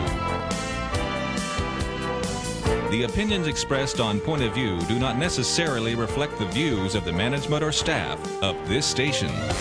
And now, here again is Kerby Anderson. Penna Dexter, Lathan Watts with us today, and we have lots of great information. We've been talking about the courts, but while we get to that, it gets into another issue that is sort of related, and that is yesterday we encouraged you to contact your 2 United States senators about the Equality Act. So I do want to talk about one of the articles. I think it is the third article we've posted on our website, which is by our friend Dennis Prager. This is what LGBTQ organizations are doing to society. But the Equality Act has already been passed in the House, being considered in the Senate. Lathan, help us out with the legal issue, because I wrote here, and I want to make sure you agree with me, that if the Equality Act is passed, it would actually override the Religious Freedom Restoration Act. And it seems to me that some of the biggest conflict right now for religious freedom is the issue of LGBTQ agenda. Is that fair? Yeah, I think that's fair. I think in the post-Obergefell era and what seems to be the cultural orthodoxy when it comes to issues of sexuality and gender, you have people of Christian faith and other faiths who have a different idea than what seems to be the pervasive accepted view on this. And what are we going to do with those people? That's kind of the big, cultural question. And we should be trying to find ways for people who disagree on this to be able to live peacefully with each other and coexist and find some reasonable middle ground. And, the Religious Freedom Restoration Act was actually, championed in the Senate by Ted Kennedy, signed by Bill Clinton, and it was in response to a court decision. It was in response to Employment Division versus Smith. Yes. Which, proving that nobody gets everything right, was a Scalia decision. That basically said if a law or measure passed is neutral towards religion in the way that it's written, just because it happens to impact your free exercise of religion, well, then it's still okay. Yeah. Then it passes constitutional muster. Well, that lowered the bar so much that just about anything doesn't qualify. It basically made it impossible to win on free exercise grounds. Which is why you've gone on other cases, free speech grounds. Exactly. Yeah. So they passed RFRA to basically raise the bar back to where it had been, the bar of strict scrutiny, basically, and say that, well, no, government has to have a compelling governmental interest to do this, and they have to do it in a way that is narrowly tailored to fit that interest, and that is the least restrictive means of doing so when it comes to the free exercise of people's faith. That is what prior to Smith was the strict scrutiny level of analysis for these types of cases. So RFRA kind of restored that and created a defense for people of faith if they were somehow to come in contradiction with a law that was neutral on its face. They could raise the free exercise of their religious beliefs as a defense to that. The Equality Act is basically a way to repeal RFRA without having to have a vote on repealing RFRA. That's really what it is. Because RFRA was popular on both sides of the aisle when it was passed. As I said, Ted Kennedy was the sponsor in the Senate, and it was signed by Bill Clinton. So that shows you how far the left has moved since then, because that was not that long ago, to where, would Bill Clinton and Ted Kennedy be welcome in today's Democrat Party? Who knows? But the good thing about this is it does show, it's an example of what the legislative agenda will be if people like Pelosi, Cortez, the squad, whoever you want to call, if people like that are in control of both houses of Congress and the White House, this is the type of thing you can expect, which is why it's important to defeat it now, when you have at least one chamber of the legislature that can do so, and that's what I expect will happen. So do you think the Senate will vote on it and vote it down? I don't think they will vote on it. They just won't vote on it. No, I don't see McConnell even allowing this to get to the floor. If for some reason they did. So you're not really voting it down then, so you're still leaving it out there for a future Democrat in power. But that would be the same regardless. If they voted it down, they could still bring it back. They could still bring it back if they lose the majority in the Senate and they hold the majority in the House. They could still bring it back and pass it again. So, I mean, that's neither here nor there. I don't think McConnell will let on just the floor. too, yeah, you don't want to have people having to stand up against the LGBT lobby. You know, one of the really, I think, you say that it would be the end of RFRA. It would also be the end of one of feminism's great accomplishments. I mean, there aren't many that I really love, but one is women's sports. That's right. And it would just dismantle women's sports. So you're already seeing it because these men that are biological competing men against running as women now Yeah. and beating them every time, removing opportunities for them to be seen and to get scholarships and just to win their sport. I mean, women's sports it's been a great success story, and the Equality Act would dismantle it. And there is a little bit of a tension I've noticed between the LGB and the T, if you will. That is not as much as I would expect, though. Yeah, and a little bit of a conflict between the transgender and the feminist, and some of those. Not a lot. I'm not going to overplay it, but it was kind of intriguing because you've had this complete dismantling of women's sports. The piece that we have here by Dennis Prager talks about the Pacific Games, but the ones that we've talked about most often, because they're right here at home, Connecticut. I was just up there in Vermont and New York, and hearing the stories of Connecticut, you've got these biological males who are sophomores. So they're going to be doing this for a couple of years now, running in the various state track meets as women, and they're winning the 100-yard dash, the 200-yard dash. They're winning everything, I guess I should say the 100-meter and 200-meter dashes. And they're and the weightlifters and volleyball players really and funny. basketball players. It's just gotten out of hand. And the people that seem to be defending it right now are the people that call themselves the Party of Science. What about that? Yeah, it's funny to hear them argue that, once you take the hormones, there's no advantage for people who have had testosterone shooting into their bodies their whole life, and suddenly they're not going to be stronger. That's a ridiculous argument. And now there have been some studies and some scientific pieces coming out to argue that, which I think is a good thing, to show that advantage, even if you do the puberty blockers and you begin to do surgeries and all of those things, you still have an advantage in strength and speed that's it's just going to remain. Yes. Well, and again, I think freedom is the freedom, to paraphrase someone, to say 2 + 2 = 4. And unfortunately, you can't use common sense anymore. This has just gotten out of hand. Lathan, what are your thoughts? I mean, we've got this dismantling of women's sports. I can see that some women are calling in right now, so we'll see what they have to say about that. Penna's got her thoughts about this, but almost everybody's cowering right now, unafraid to make a statement about what most of us would consider to be common sense. Well, unfortunately, common sense is not that common anymore. Apparently not. But where I think this is going is kind of what you alluded to, Kerby, is the different segments of the left being put at odds with each other. Right. And I think that's where this will break down. Let's hope so. Because of just the examples that you've brought up with women's sports and other issues, that I think it's going to be harder and harder for people who are pushing this to hold a coalition together to advance this. It is not, regardless of what anyone in the press or the media or the quote-unquote cultural elites say or do or think, it is not the accepted norm in this country. And I think it's going to be harder for them to hold together sort of a coalition to advance this, because it does sort of pit a couple of different groups on their side against each other. Yeah, the argument that you're born that way. Yeah. That I'm born homosexual or I'm born lesbian, all of a sudden the transgenders part of that acronym defies that. And then, of course, we now, on the birth certificate, can't even have that because it's just gender X. New York City and California, Oregon, Washington, some are there, and New Jersey now so talking about parents can that just say undesignated whatever. gender. Right. The sex that you were assigned at birth. And they're really taking that to its bizarre. They're not assigning one. Yeah, they're not assigning it. So we're going to take a break. When we come back, I see some of you want to speak to the issue of the Equality Act. And again, we hope that isn't even brought up for a vote.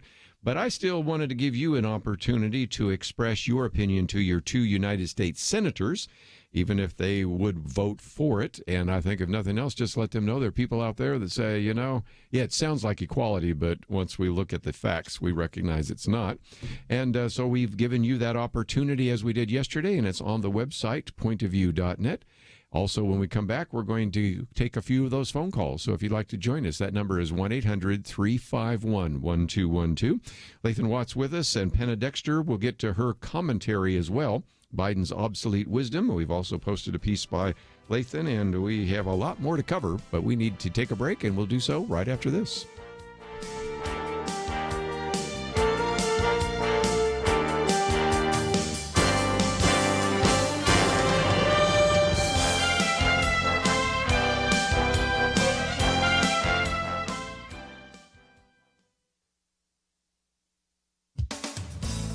It was not a good look for Senator Kirsten Gillibrand when on the Detroit debate stage she challenged fellow presidential candidate Joe Biden regarding his position as a U.S. Senator back in 1981 against expanding a child care tax credit to families who could afford for one parent to stay at home.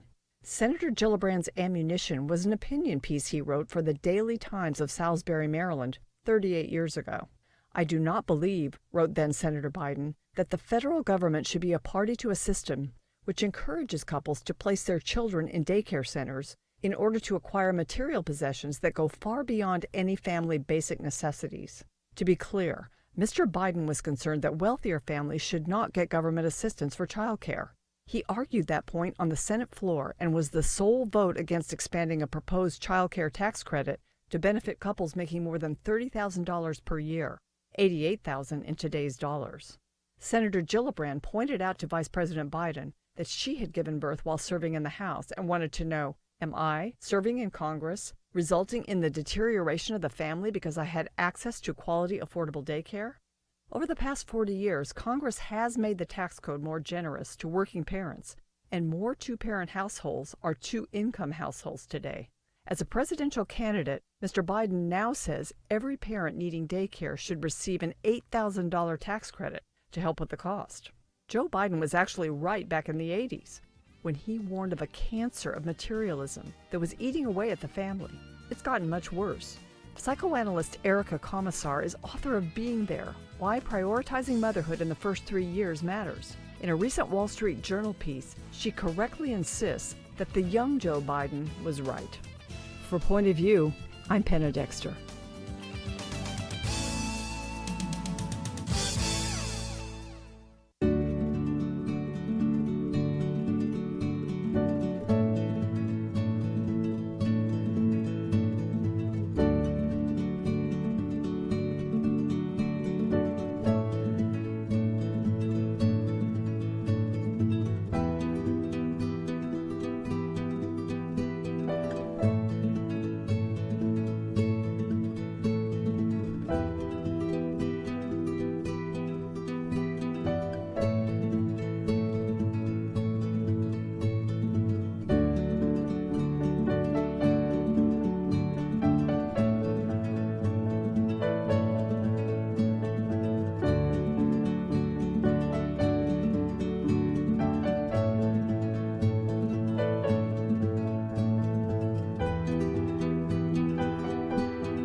Now, back to Point of View, your listener-supported source for truth. Back once again, if you'd like to join our conversation, 1-800-351-1212. We'll get to the commentary by Penna Dexter and continue talking about some of the material, but let's take a phone call or two. In Texas, KCTA, Susan, thank you for joining us today here on Point of View. Yes, thank you. I've been wanting to ask this question for so long.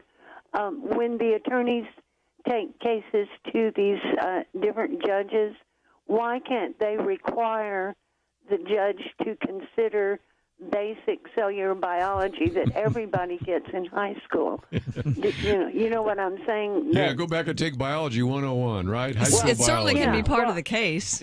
Expert witnesses. Well, I understand. I heard a commentary on the resentment of these people that they're assigned a sex. because it's written on their birth certificate. Well, you're not assigned a sex.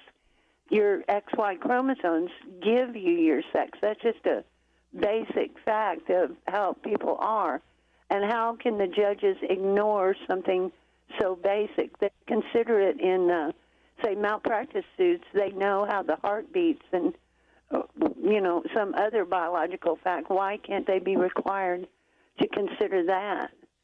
Well, I can tell you, as an attorney, you cannot require a judge to do anything. There is one of my professors used to say that there is nothing as close to God on earth as a judge in his courtroom, and I think a lot of them breathe that in and think they are maybe close to God on earth, and so they can decide somebody's gender if they want to, I guess. But in practical terms, they're going to consider the evidence in front of them. So it is sort of up to the attorney to present biological evidence if they have. That's it. That's what I'm asking. Yeah. You don't even have to present it. Most 15-year-olds know what XY chromosomes are. I just wonder sometimes, is this like a phase that we're in right now of craziness, mental illness, national mental illness or something? Mass hysteria. I just can't imagine that forever my great-grandchildren are going to question, the sex assigned at birth. I don't know. Well, the fact is, and the caller brought this up too, the fact is you are not assigned a sex on your birth certificate. You are assigned a sex before you're even born. It is genetic. It's either XX or XY. So this idea that, well, just because I think that I am something, I am, and you have to accept that. That is, I think, a creation of modern culture, and so maybe it is potentially temporary. If we start to see fallout from it, perhaps younger generations that are witnessing who honestly will be impacted by it, like you mentioned before. These girls that are losing out on the opportunity to compete or to win in a championship in their sport because of this.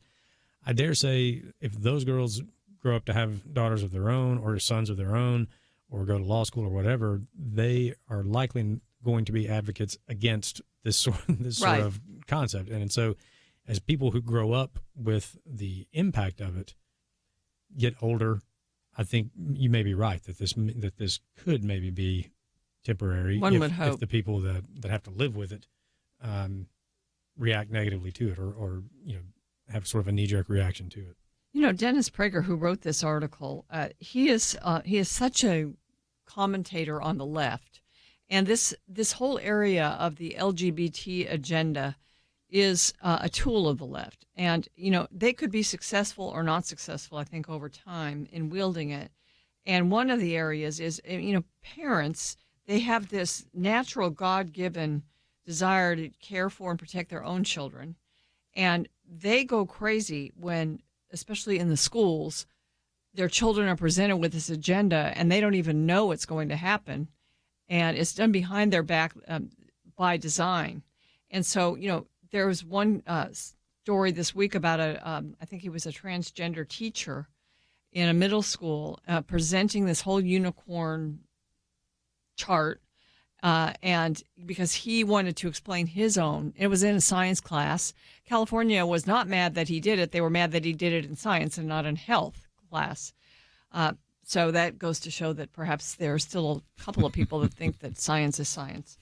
But parental authority is being challenged big time with this movement. And a lot of parents, that's one place where parents can get their back up, whether they're liberal or conservative. I would think so. One of the quotes there is from a teacher in Sacramento, California. I shouldn't be teaching that stuff. It's for parents to do. And so, again, you can see that even some that might say, well, this might be something that we could talk about, but I shouldn't have to talk about it. And since we're talking California, let's go to Yvette in California. What would you like to add to our conversation today? Hello. Hello. You're on the air. Hi, my name is Yvette, and this LGBT has just gotten so out of hand, and I'm so disappointed that Christians don't stand up and are more vocalized. Why can't we come together as a nation and say no more? Take back the rainbow. Stop all of this Solomon and Gomorrah that's going on. We need to stand up as Christians and speak and take back our rainbow as a start. and don't agree with them. We need to pray for these people, but we need to stand up as Christians nationwide. You know, Ken Ham recently said, we need to take back the rainbow, whether we do or not. But again, just this whole idea that a whole kind of phraseology has been co-opted. I mean, you never want to say that something is gay anymore because you know where that goes, rainbow. But also, it's becoming more difficult to even talk about men and women, male and female. Everything is cis or trans. And I mean, after a while, you've so changed the language and so changed the reality. Back to your question, Penna, I don't know how you find your way back right away. I just hope that, some churches have stood up. I mean, there have been actual splits and things because of it. But there are too many people that are out there that I think they see it as, well, then we're going to turn off people who are struggling with their sexuality or their gender or whatever. And so we want to make sure that we don't make statements that sound a little bit too, that we're rejecting them as people. But when we allow the agenda to come in and change biblical truth, then we are going too far. Yeah. Well, and I want to, when we come back from a break, talk a little bit more about what this means in the political realm, because one of the articles we have is 3 political truths the Democrats can't handle. We've got your piece on Biden's obsolete wisdom. And so we are, in one case, talking about the popular culture and the things we can do there.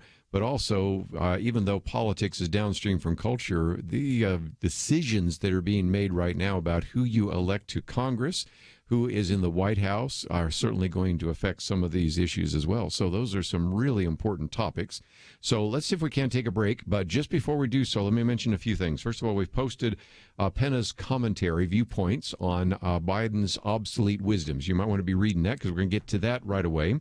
Our second article is the 3 political truths Democrats can't handle. That gets us into some of the debates.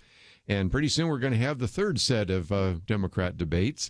And some of the individuals, even one of the individuals that Penna Dexter quotes in her column, might not be in that debate. So we've already seen a few people dropping out, which may be easier to keep track of. I had trouble keeping track of all 25. I don't know about you guys. That was just getting crazy.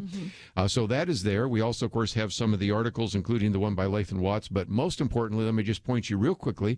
If you haven't had a chance to let those individuals that are representing you, your 2 United States senators, know where you stand on the Equality Act, we'll have that up today, and they'll probably take it down for tomorrow and next week. But it is still there. So if you have not taken the opportunity to go to that website, pointofview.net, click on the Take Action button.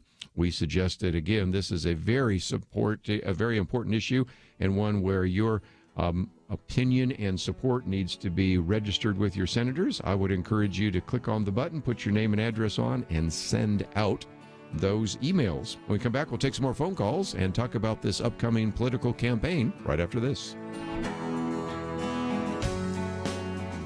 Why should you become a partner with Point of View Radio? Because for decades, this team has made a significant difference in lives and communities across the nation.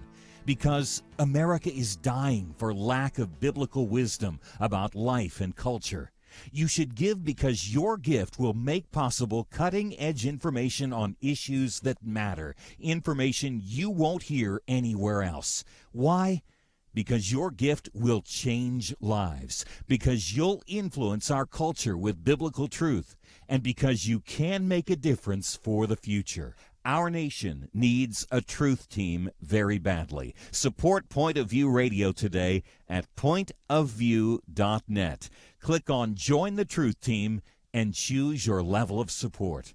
Pointofview.net or call 800-347-5151. 800-347-5151. Or mail that first donation to Point of View, Box 30, Dallas, Texas 75221.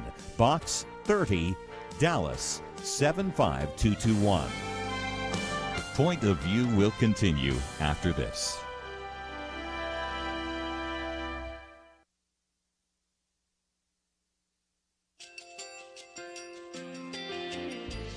I just want to thank you so much for all the wonderful programming you have. You're just absolutely fantastic. I recently started listening to Point of View, and I really found it interesting because of the different subjects you cover. Thank you for that. I really appreciate everything that you do in keeping us informed. Thank you, Kerby, for everything that you have been doing. I appreciate all the work that you're doing, advocating for the Word of God. Thank you so much.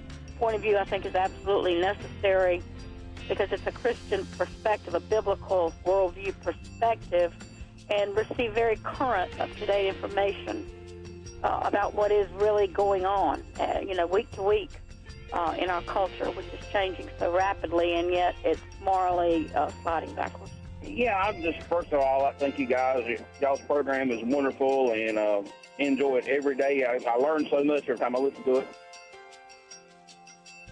Point of View Radio Talk Show.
Hi, this is Kerby Anderson. You know, each day we take on the tough issues and provide a biblical perspective to them. The topics we cover are wide-ranging: apologetics, theology, prophecy, creation and evolution, intelligent design, marriage, family, child-rearing, the millennial generation, trends in society, politics, economics, business, religious liberty, the Constitution, public policy, foreign policy, military policy, tensions in the Middle East, abortion, homosexuality, pornography, sexual ethics, media, technology, history, and America's godly heritage.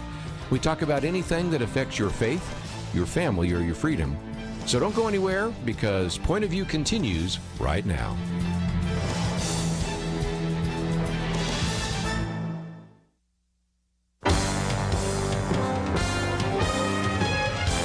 Across America, live. This is Point of View.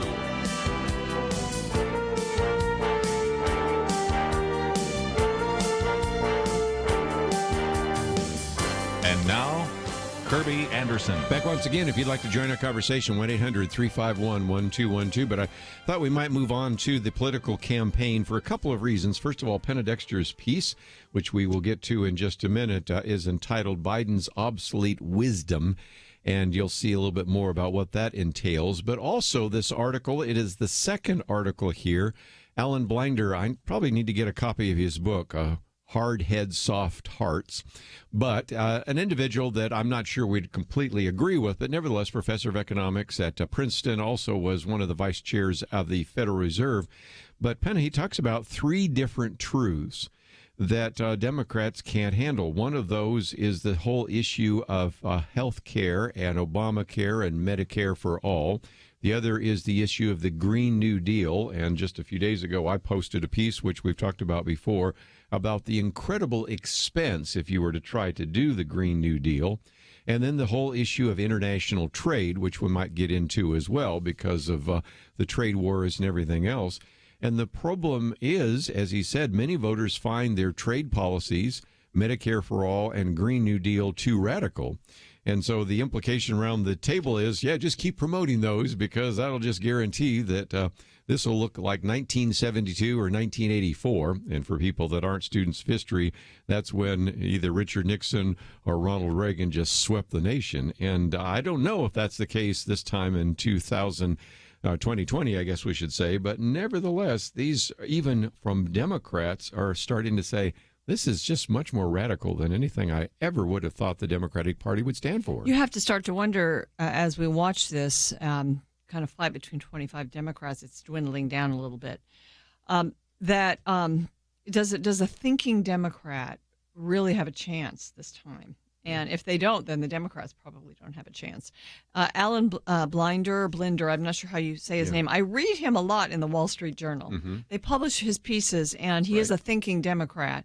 And he said in the beginning of this piece that it's difficult, this is kind of his book thesis, to be a Democrat and an economist because there's too many economic realities that go against the policies that Democrats advocate. And that's certainly true now. And I think the first piece of it was about Medicare for all.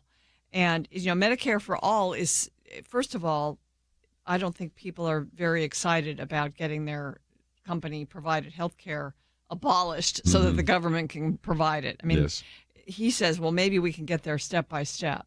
But, he's very worried about that piece of all of it, that this could get Trump elected. And I think he's right to be. Sure. And we quoted just the other day from the former congressman or former member of Congress, John Delaney from Maryland, who was just saying, look, I've talked to all these hospitals and I ask, if you were paid at Medicare, Medicaid rates, what would happen? Well, we go out of business. And the point we were making just the other day is that now even Senator Bernie Sanders says we need to have a bailout fund for hospitals. And the example he uses in Philadelphia, and of course he says that the reason this hospital in Philadelphia is going bankrupt is due to these greedy individuals. But they also mention that 3/4 of the individuals in this hospital either take Medicare or Medicaid. If you're only paying people at 80% or 90% of the cost, the only way you can make that work is then charge the other people 140% as the estimates go, so that paying customers, in a sense, offset those. Right, But and if paying insurance companies, which we won't be allowed to you have. get rid of all those, you can do the numbers. So that's John Delaney, who is, like you said, a thinking Democrat, who I don't think is going to be in the next round of debates. And so it's back to your point, isn't it?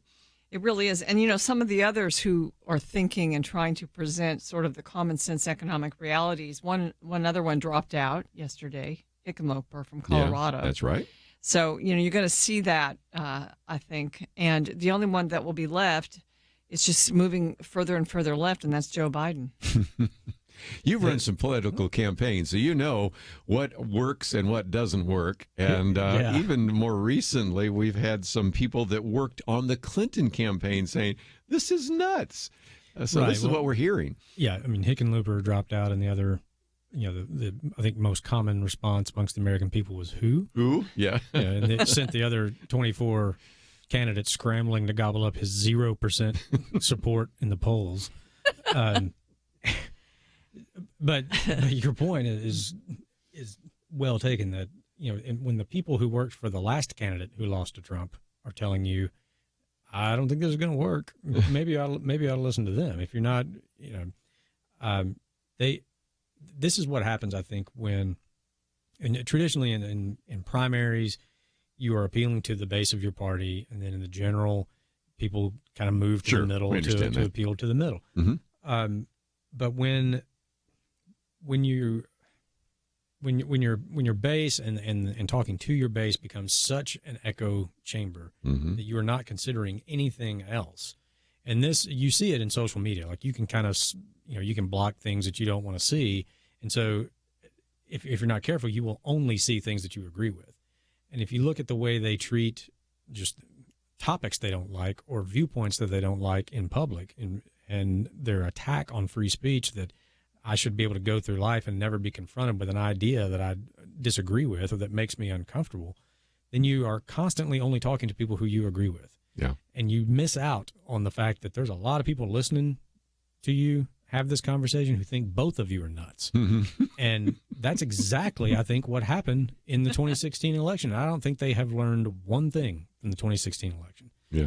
And that was that Trump won because there were people who were probably traditionally lean left or center left that would have probably voted Democrat, who felt they had been ignored by that party for too long, and they decided to give this other guy a shot. And the Democrat Party, whether it's Pelosi in the House or AOC, the Squad, all of the other big name Dems, they have done nothing since that election to show those people that we listened, we hear you, we ignored you, we're going to talk about issues that are important to you now. No, they have doubled down on all the things that they talked about in the last election cycle. And I think all of those folks, those blue collar Democrats, the Reagan Democrats, I used to call them, are probably going to, turn out and vote for Trump again. And I think there's going to be a lot of shocked people on the left. There's a lifetime between now and then when it comes to politics, and anything can happen. But they've already spent 2 years blaming Russia for stealing the election for Trump, instead of going in and digging in and saying, this is how we need to change. This also gets back to the Equality Act, and that really what that Equality Act is a campaign issue for their House members, because they have literally nothing else to campaign on. They have done nothing else in the last 2 years except say bad things about Trump, threaten to impeach him, try to impeach him, investigate him, take the results, don't like those results, let's investigate the people that conducted this investigation and come up with another investigation. And we're going to investigate. And what are you going to go home and campaign on? Well, we passed the Equality Act. Yeah, that's... And didn't go anywhere. We need to take a break, and I want to talk a little bit more about how difficult it is, I guess, as he says, to be a Democrat and an economist. What about an $8,000 tax credit? What about how expensive the Green New Deal would be? I'll give you a hint. $70,000 in the first year for every household. That's a lot of money. We'll be right back.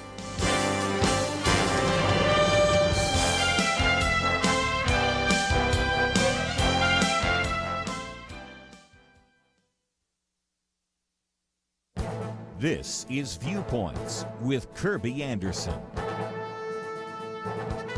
Should Should the government step in to make sure big tech companies respect free speech? Dennis Prager argues, don't let Google get away with censorship. He understands the reluctance many conservatives have about government regulation, so he tries to make the case for intervention. He does know something about censorship. So far, YouTube has placed 56 of his videos in their restricted list. These videos include prominent lawyers, politicians, and researchers. Many of them have been on my radio program and aren't the sort of people to say something that would deserve restriction. He has asked Google and YouTube for an explanation. The only time an explanation was given was in a Senate hearing. The 10 Commandments video was restricted, according to a Google representative, because the video referred to murder. I'm not joking. Apparently, Dennis Prager was joking when he then offered to release a Google-friendly video on the 9 Commandments. The big tech companies want to have it both ways. In 1996, the Communications Decency Act provided them with immunity from legal action because they presented themselves as a neutral platform. But they also censor and restrict content and therefore are acting like publishers. Yes, they're private companies, and there is good reason to debate whether or not government should step in, even in the midst of obvious censorship taking place. Dennis Prager, writing in the Wall Street Journal, asked this important question. If the 4 major U.S. airlines announced that they would not allow passengers carrying the Wall Street Journal to travel to some American cities, would any conservatives or libertarians defend the airlines' right as private companies to do so? That's a good question, and one that members of Congress need to consider, especially in this election year. I'm Kerby Anderson, and that's my point of view.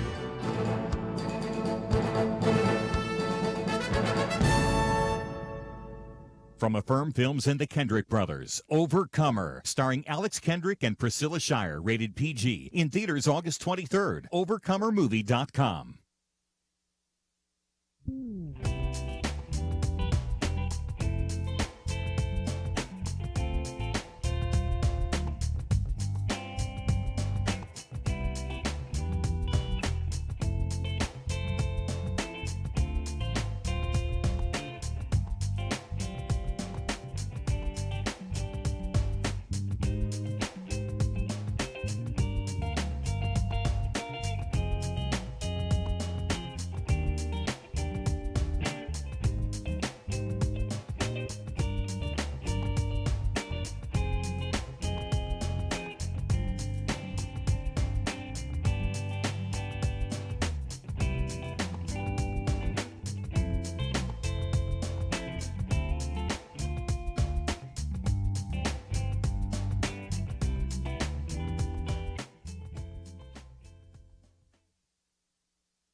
You're listening to Point of View, your listener-supported source for truth. Okay, once again, a weekend edition, Penna Dexter, as well as Lathan Watts. And the second comment by this individual who says it's difficult to be both a Democrat and economist has to do with the Green New Deal. Now, he believes that we do have a climate change issue. We can leave that on the table for just a minute.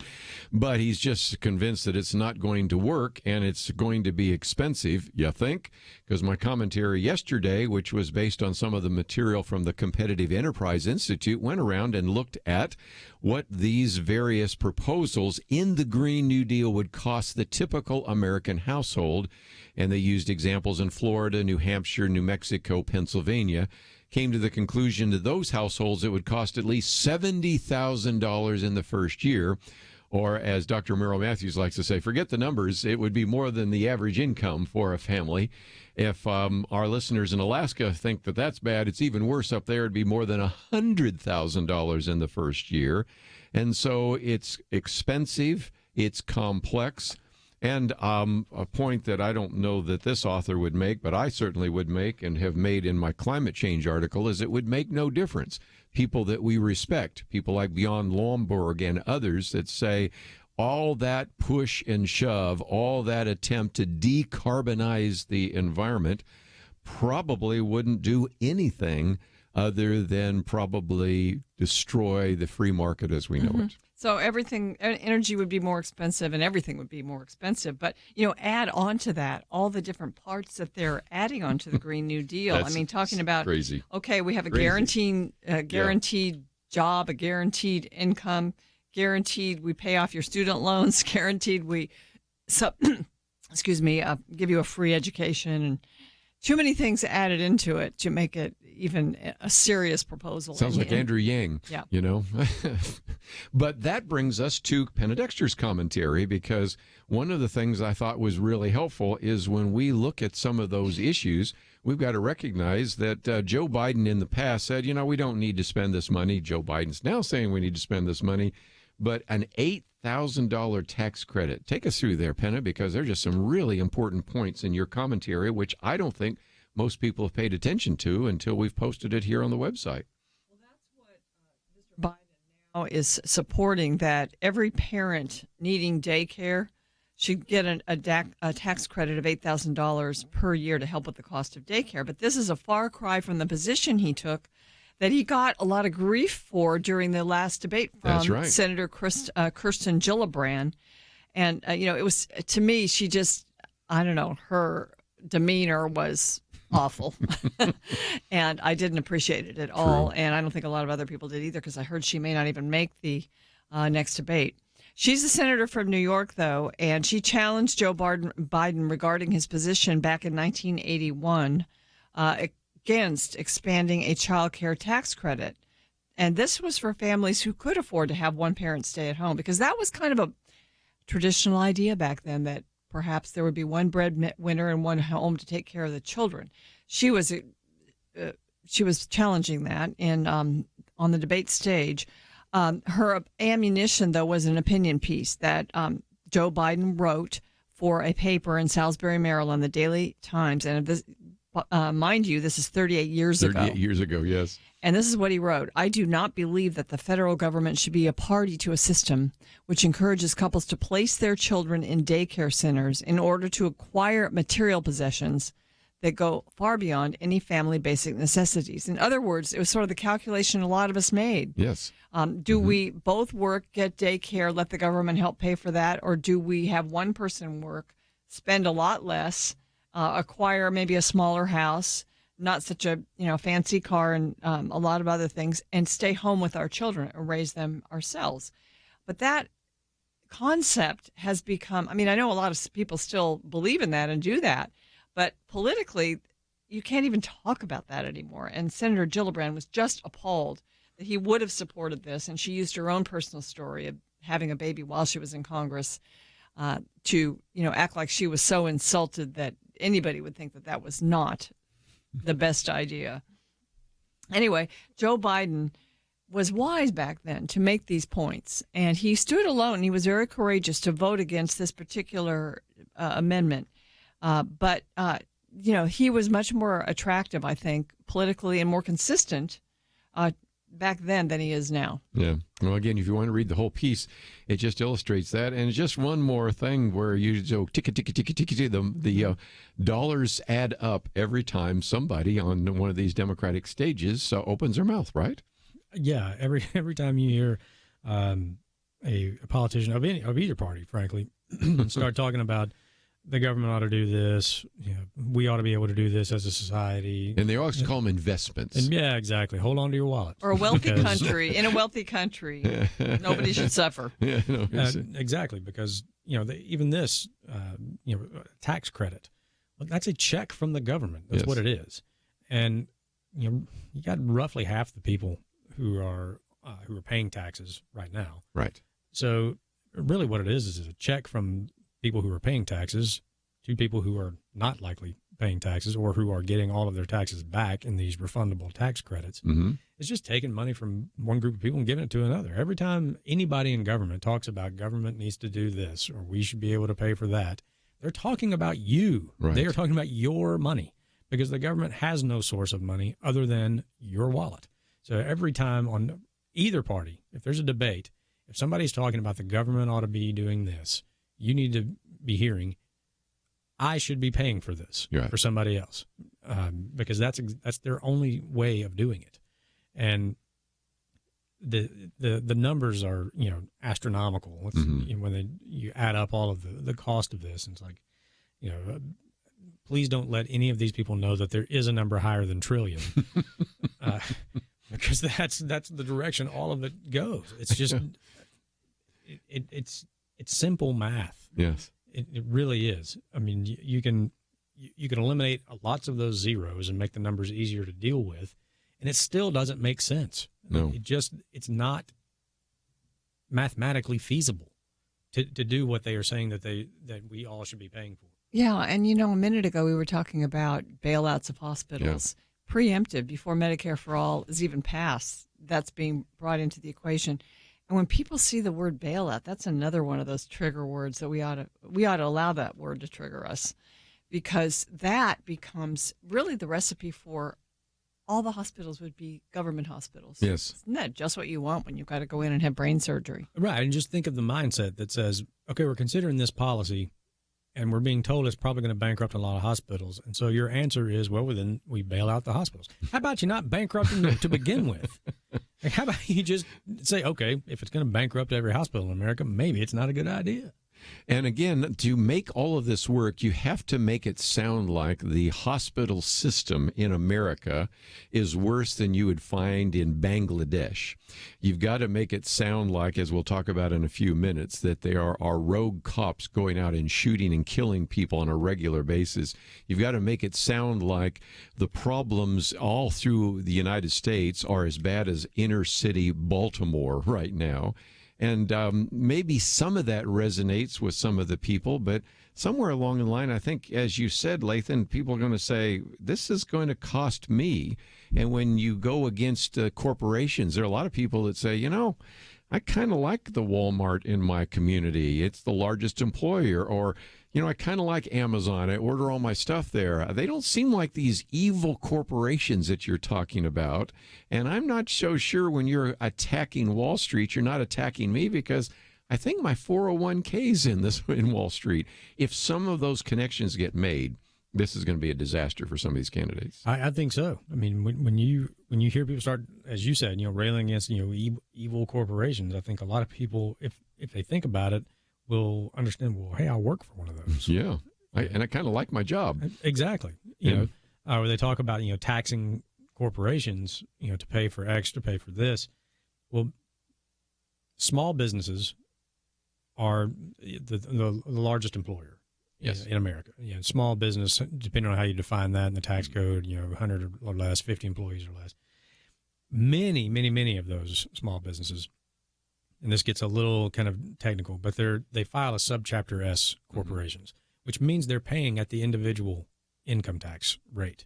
So when they start talking about we need to tax the rich to pay for this, and the 1% or the top 10% need to pay for everybody else, all those businesses out there that are paying at the individual tax rate, well, their taxes just went up. Yes, they did. If they enact that, and many, many people across America are employed by those people. Yes. And when they start talking about these excessive profits of corporations, that profit is what allows you to keep your job. If they're not profitable, you're out of work. Yep.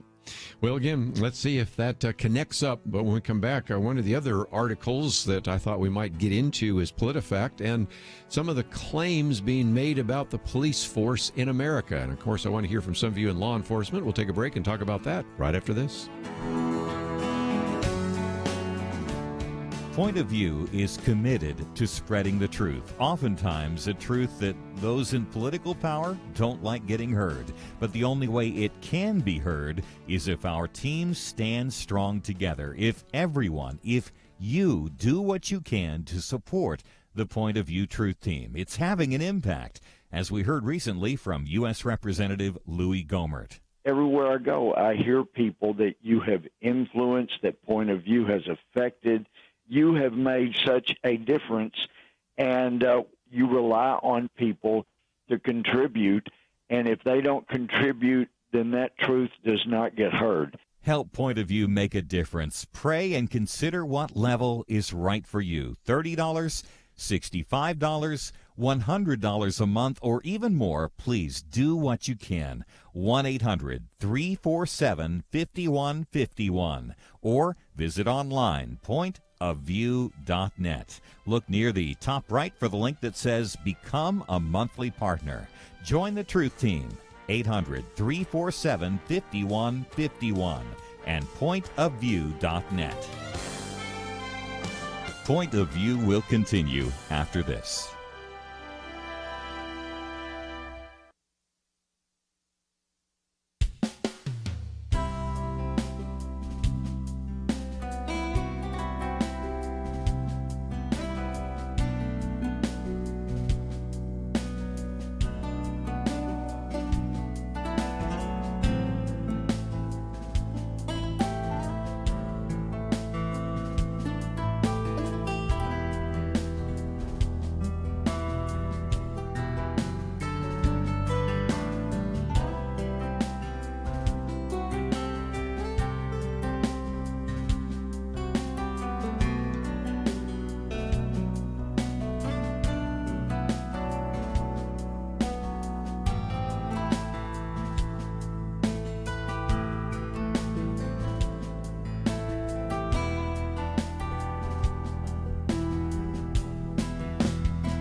You are listening to Point of View. The opinions expressed on Point of View do not necessarily reflect the views of the management or staff of this station. And now, here again is Kerby Anderson. Final half hour, if you'd like to join our conversation, 1-800-351-1212. Penna Dexter, Lathan Watts with us. And in just a minute, I'd also want to talk about the shootings of the various, not pastors, of officers in Philadelphia. But I do see a connection between something I was going to talk about earlier in the week, and that is something that somebody called Elizabeth Warren's Ferguson lie. Then we've posted a piece by also not only this article, but by David French about Elizabeth Warren and Kamala Harris and others. And Penna, each one of them talk about, I'll just use Elizabeth Warren's tweet. 5 years ago, Michael Brown was murdered by a white police officer in Ferguson, Missouri. Right off the bat, you've got to disagree with how the way that was pitched. And then talks about the fact he was unarmed and racism and on and on and on. And it just goes into this. And when we look at even in Philadelphia the other day, when you had 6 officers that were shot, some of them were being harassed and heckled by some of the residents while there was a standoff with somebody that shot most of them. And this disrespecting we have of the officers who keep us safe. And now the inability that the article we've posted here from some of these groups that are supposed to do fact-checking, I think is another issue that should at least be addressed sometime in the campaign. But what are your thoughts? There are many parts of it there. First of all, the 2 senators, Harris and Warren, just like landing on the idea that Michael Brown was murdered when there was a whole investigation by the Department of Justice into that. We were waiting. I remember that this was 5 years ago, waiting to see what their findings would be. They found that he wasn't murdered, and these 2 senators, they're both lawyers, and they're ignoring that. They're using that politically to whip up, I guess, support from liberals who hold to this idea that the police are just awful. And, it's really, really, it's a dangerous sentiment. And yes, PolitiFact, the Washington Post, I think, did give them... right, they did the right thing. Give them Pinocchios for that. But PolitiFact, who's supposed to be getting to the bottom of truth and holding politicians, to the truth, didn't really do its job here. And this is what we posted. David French has... done some explaining and actually some questioning of PolitiFact. Why do they even exist if they can't do that? Yeah, just goes to show you really these days have to be careful as far as where you get your news and who you trust as to evaluate what you're hearing. I pretty much all the time you can almost count on the fact that initial reports indicate that fill in the blank, and it's wrong. Yeah. Almost every time. Yeah. In the rush to be first in the 24-hour day news cycle, people report rumor, they report speculation, they report, hands up, don't shoot. Yeah, exactly. That was one of those. And if you're not careful, those things fester into facts like they have for Elizabeth Warren and Kamala Harris. And French is right to point out, PolitiFact, this is supposed to be your reason for existence. Yes. Is to fact check things that politicians say. And if you're not willing to do this, what are you doing? Yeah. Why would anybody come to your side anymore? So people have to, you have to put some effort in. If you want to be an informed voter, it's getting harder. It's going to take some digging on your own. Yeah. And, when your fact checkers have to be fact checked, you're in trouble, aren't you? Exactly. You got to do some a little bit of homework and look for multiple perspectives on the same thing, whether that's a opinion piece or fact checking or whatever it may be. You look at multiple takes on the same issue, you are likely to get a better perspective on it, and somewhere in the middle there is probably the truth in there somewhere. But this takes some work. This quote from, interesting enough, Dennis Prager, he talks about a Soviet dissident said that in the Soviet Union, the future is known, but the past is always changing. And the point he's making is that we're going to get to the point where if we see history books, they're going to talk about the murder of Michael Brown. Because if you can't, after 5 years and all the thorough investigation might mention the Obama administration under Eric Holder, do not come to that conclusion. And then you have two prominent senators who are running for the presidency say this. How many people, if you were to take a microphone out from this studio and ask them what happened to Michael Brown, would say, oh, well, he was murdered by these white police officers? And that, I think, connects up to the way in which the law enforcement personnel are disrespected, because more and more we are having people say, I feel uneasy about having a police officer, say, in a Starbucks. Have we had that happen recently? Or we've had some that have had water thrown on them. They've been heckled. There have been some that have actually kicked police officers when they were trying to subdue a victim or a perpetrator or whatever it might be. And as a result, we just are heading down the wrong road, but we are almost seeing people in positions of authority rewriting history. And that shouldn't surprise us, because we've seen that in other countries like the Soviet Union, haven't we? We have. And, it's a recipe for chaos, because when you think about, you've got people that are bold enough now to violently protest, not just peacefully protest. And then you have city authorities calling off the police so that chaos can fester. We used to feel safe when there were a lot of cops around. I've traveled around Israel, and people always say, my kids are like, you're going to Israel, Mom and Dad.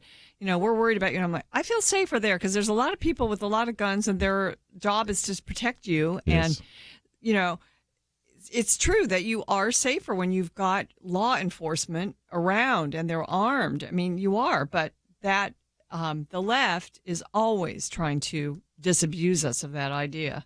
And right now they're very successful. It's another area in which the left is making inroads into things that work for a free nation and making us less free, amazingly enough.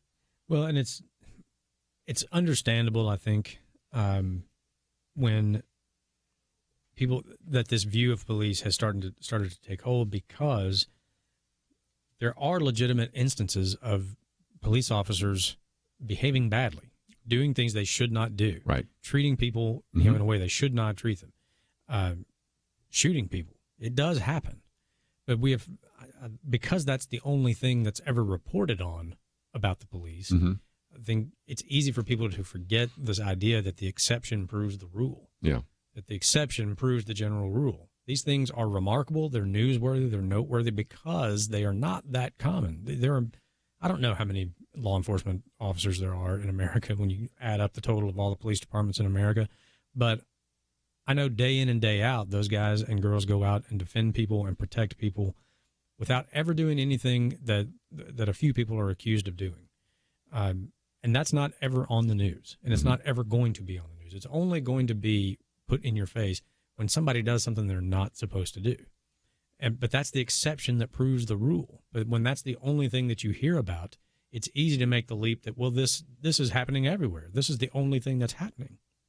And so it doesn't excuse the behavior of some people towards law enforcement. If you want a civil society, if you believe in ordered liberty, which is what our founders intended, you have to have law enforcement, and you have to have people out there, people with guns, to defend law-abiding citizens. And the easiest way to interact with a police officer and come out on the other side of it okay and intact is to do what that police officer says, regardless of, and it's, I know it's maybe people say, well, that's easy for you to say. Like, I teach my children this all the time.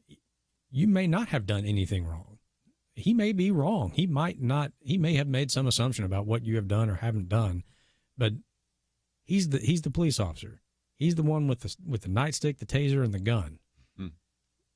For that immediate next few minutes, you better do exactly what he or she says, and we'll deal with what happened later. Goal one is comply with that police officer, and you'll be okay. You will come home. Yes, and then we can deal with the legality of whatever happened, at another time. But your first responsibility is, and it's the easiest approach, is comply with what a police officer asks you to do. Sounds good to me. We're going to take a break. We're going to come back and take some phone calls, but also kind of give you an update on some very important issues that you need to know about. And so if you're not familiar with some of the things happening at First Liberty, we'll give you that update. We'll take a call or two on this issue. And back to the point we made just a minute ago, you would hope that when you go to PolitiFact or Snopes.com or some of those, you'd get the story. But as we heard Lathan say, read widely, check it out, do some cross-checking and see, because sometimes their bias gets in their way and they don't give you the straight facts. And so we've encouraged you to check out even what we talk about. That's why we post so many articles today. And this is the fourth article for you to read on this very important topic by David French. We'll take a break, take some phone calls right after this.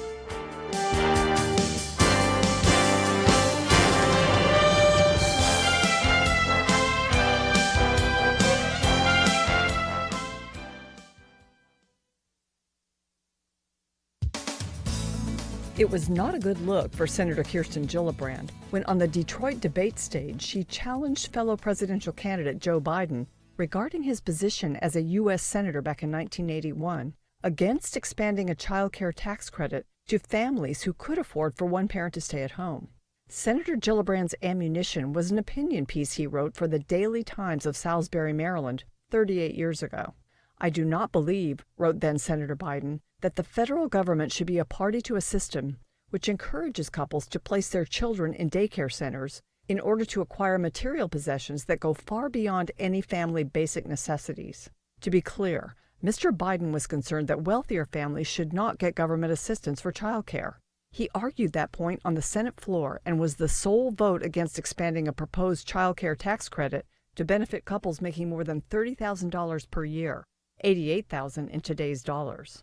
Senator Gillibrand pointed out to Vice President Biden that she had given birth while serving in the House and wanted to know, am I, serving in Congress, resulting in the deterioration of the family because I had access to quality, affordable daycare?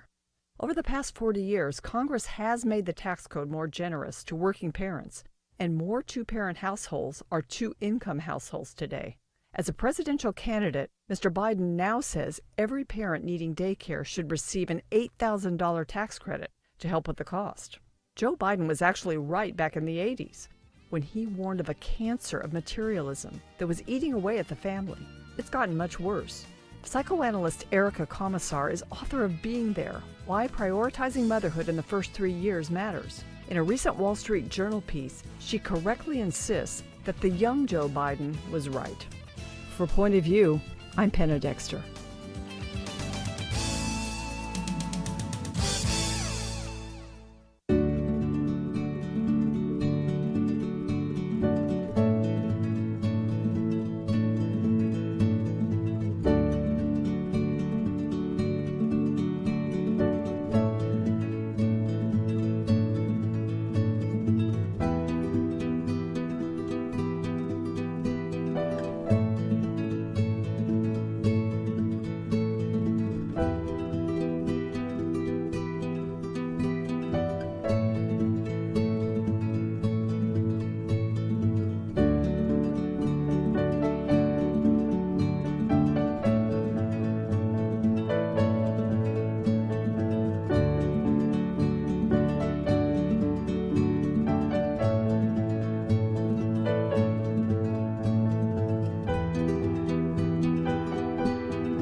Now, back to Point of View, your listener-supported source for truth. Back a few more minutes in studio. Lathan Watts and Penna Dexter. Let's go to Scott in Texas, KBJS. Scott, what's your point of view? Kerby, first off, I really love your show.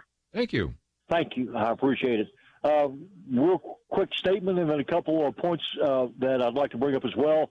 The young lady that had spoken just a few minutes before you took a break commented on the violence and how the peaceful protest of yesterday has segued into these violent protests. And I wanted to remind her and your listeners about the Watts riots, the Philadelphia riots, where most of the city of the core. There was a core chunk of the downtown of Philadelphia that was burned out.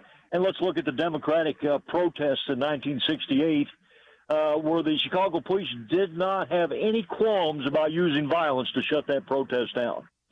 And I wanted to bring that up because I look at it today, and I see the chief of police in El Paso after that shooting, and he seemed to be very proud of the fact that his officers never discharged their firearms. And I thought, well, man, I'm telling you what, maybe they should have discharged their firearms and taken that killer down. I don't know. I wasn't there. And then I look at Sacramento with that young officer. Her first name was Terrace, 23 years old, only on the job 6 months. She was shot after serving a domestic violence call right there. It took them 40 minutes to drag her out of that front yard where she bled to death because they had to wait for an armored car.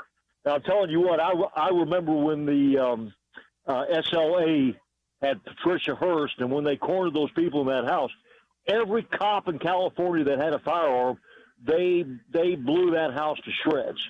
And I don't understand why this political correctness of protecting the civil rights of these killers takes precedent over the peace and over the peace of the citizenry.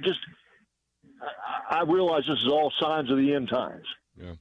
Well, it is a dangerous time to be in law enforcement, and Heather McDonald has made that case, and some of the others. And that's just a reminder. We think about 9/11. It wasn't that long ago that it was very trendy for us to respect first responders and law enforcement. Didn't last long. How far we have come since then. Yeah, it certainly does. Well, I just wanted you to be aware of that. And Scott, thank you for that reminder. Yeah. Especially, I think, in 1968. I mean, everything just exploded then. And a few of us old enough around the table remember that and was the case.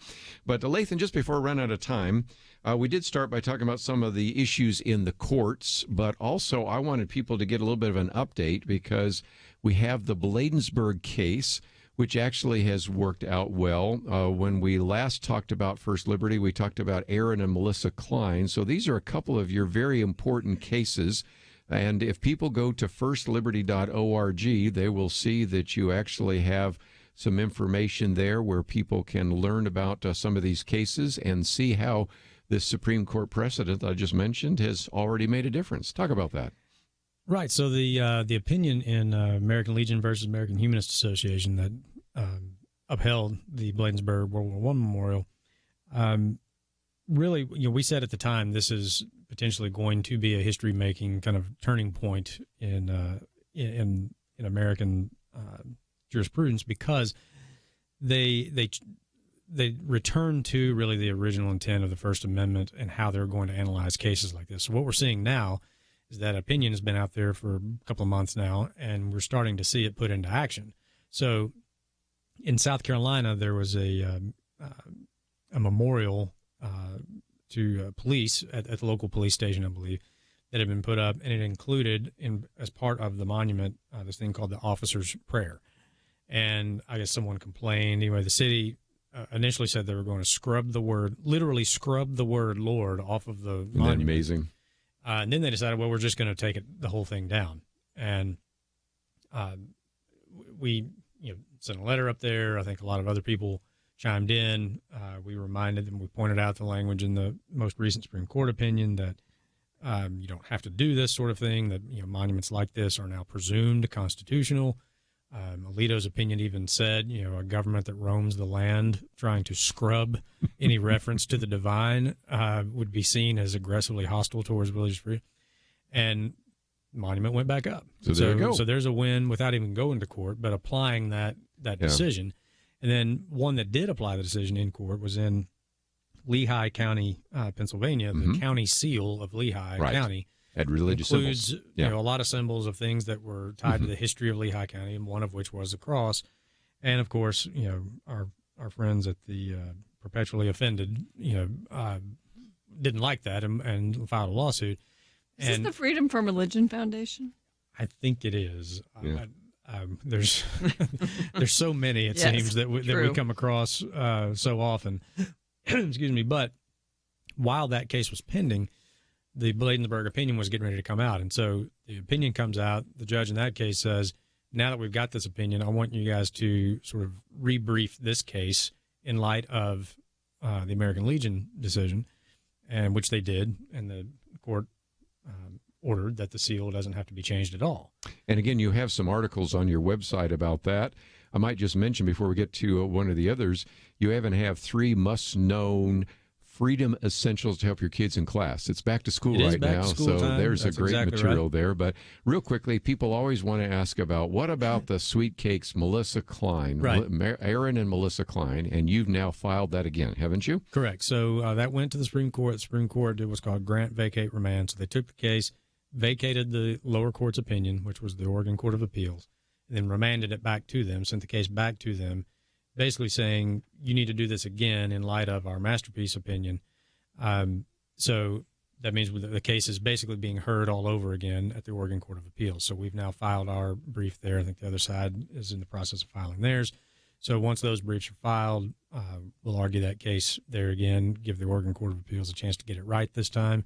If they take that chance, great. It's a win for Aaron and Melissa. If not, then we may be going back to the Supreme Court. And in a bit of a different climate now. That's exactly right. And hopefully we'll have a win, not just for Aaron and Melissa, but for people of all faiths all over the country. So that's the update there. A lot of people ask about Coach Kennedy. Coach Kennedy's case is active again, back at the federal district court level, getting some factual issues cleared up there that the Supreme Court had sort of given us a playbook to bring the case back to the Supreme Court, and this is step 1, so we're back there. So that's another case that's on its way. And Penna, one of the things I said the other day is, support Alliance Defending Freedom because they have a case before the Supreme Court. Sounds like they may have some others before the courts. And, of course, a lot of that can happen at the lower court. So that's why we need to support First Liberty, don't we? Yeah, these are these are heroes that are working in the courts because these are victories that are permanent. They are victories that, it doesn't matter who's in the White House or who's in your governor's office. If you can win your religious liberty cases, your First Amendment cases, you've made a difference for your kids and grandkids and beyond. One of the criticisms we always have about a lot of news operations is they'll tell you about a story and then they never come back to the story again. And so I wanted you just for a few minutes, hope this wasn't too tedious, to say, okay, you heard about the Bladensburg Cross case. What's the difference? Well, you just gave us 2 examples, and those are examples that will multiply over time. So the significance of that case, we will probably only know 10 years from now, but already we can see how significant it was, can't we? That's exactly right, and there's going to be more opportunities for that. There's a Ten Commandments monument on the Capitol grounds in the state of Arkansas that we're defending, so we're getting ready there you go. For that litigation as well, and that will be another case where the Bladensburg opinion, I'm sure, will come into play. Well, Penna, thank you for being here, and Lathan, thank you as well. Penna's commentary is there. Lathan's article is there. Many of the other articles we've talked about are all on the website. We've got a really interesting set of interviews next week, so I hope you have a great weekend. I want to thank Andrew and Steve for their help behind the scenes. Have a great weekend. We'll see you back here on Monday right here on Point of View. Is religious freedom still a cornerstone of the Republic, or has it effectively been crushed by the forces of tolerance? America needs Christians to be informed and as unified as possible, applying God's wisdom to civic life. Point of View can be a key part of a successful mission. I believe in America. I believe God wants His best for us. We can face whatever the world throws at us as long as we stand together. If you have not signed on, please do it now. Support Point of View Radio today at pointofview.net. Set up your monthly gift by clicking the Truth Team 360 picture and then carefully follow the directions. Pointofview.net. By phone, you can give at 1-800-347-5151. 800-347-5151. Or mail that first donation to Point of View, Box 30, Dallas, Texas 75221. Box 30, Dallas 75221. Or call us 800-347-5151. Point of View is produced by Point of View Ministries.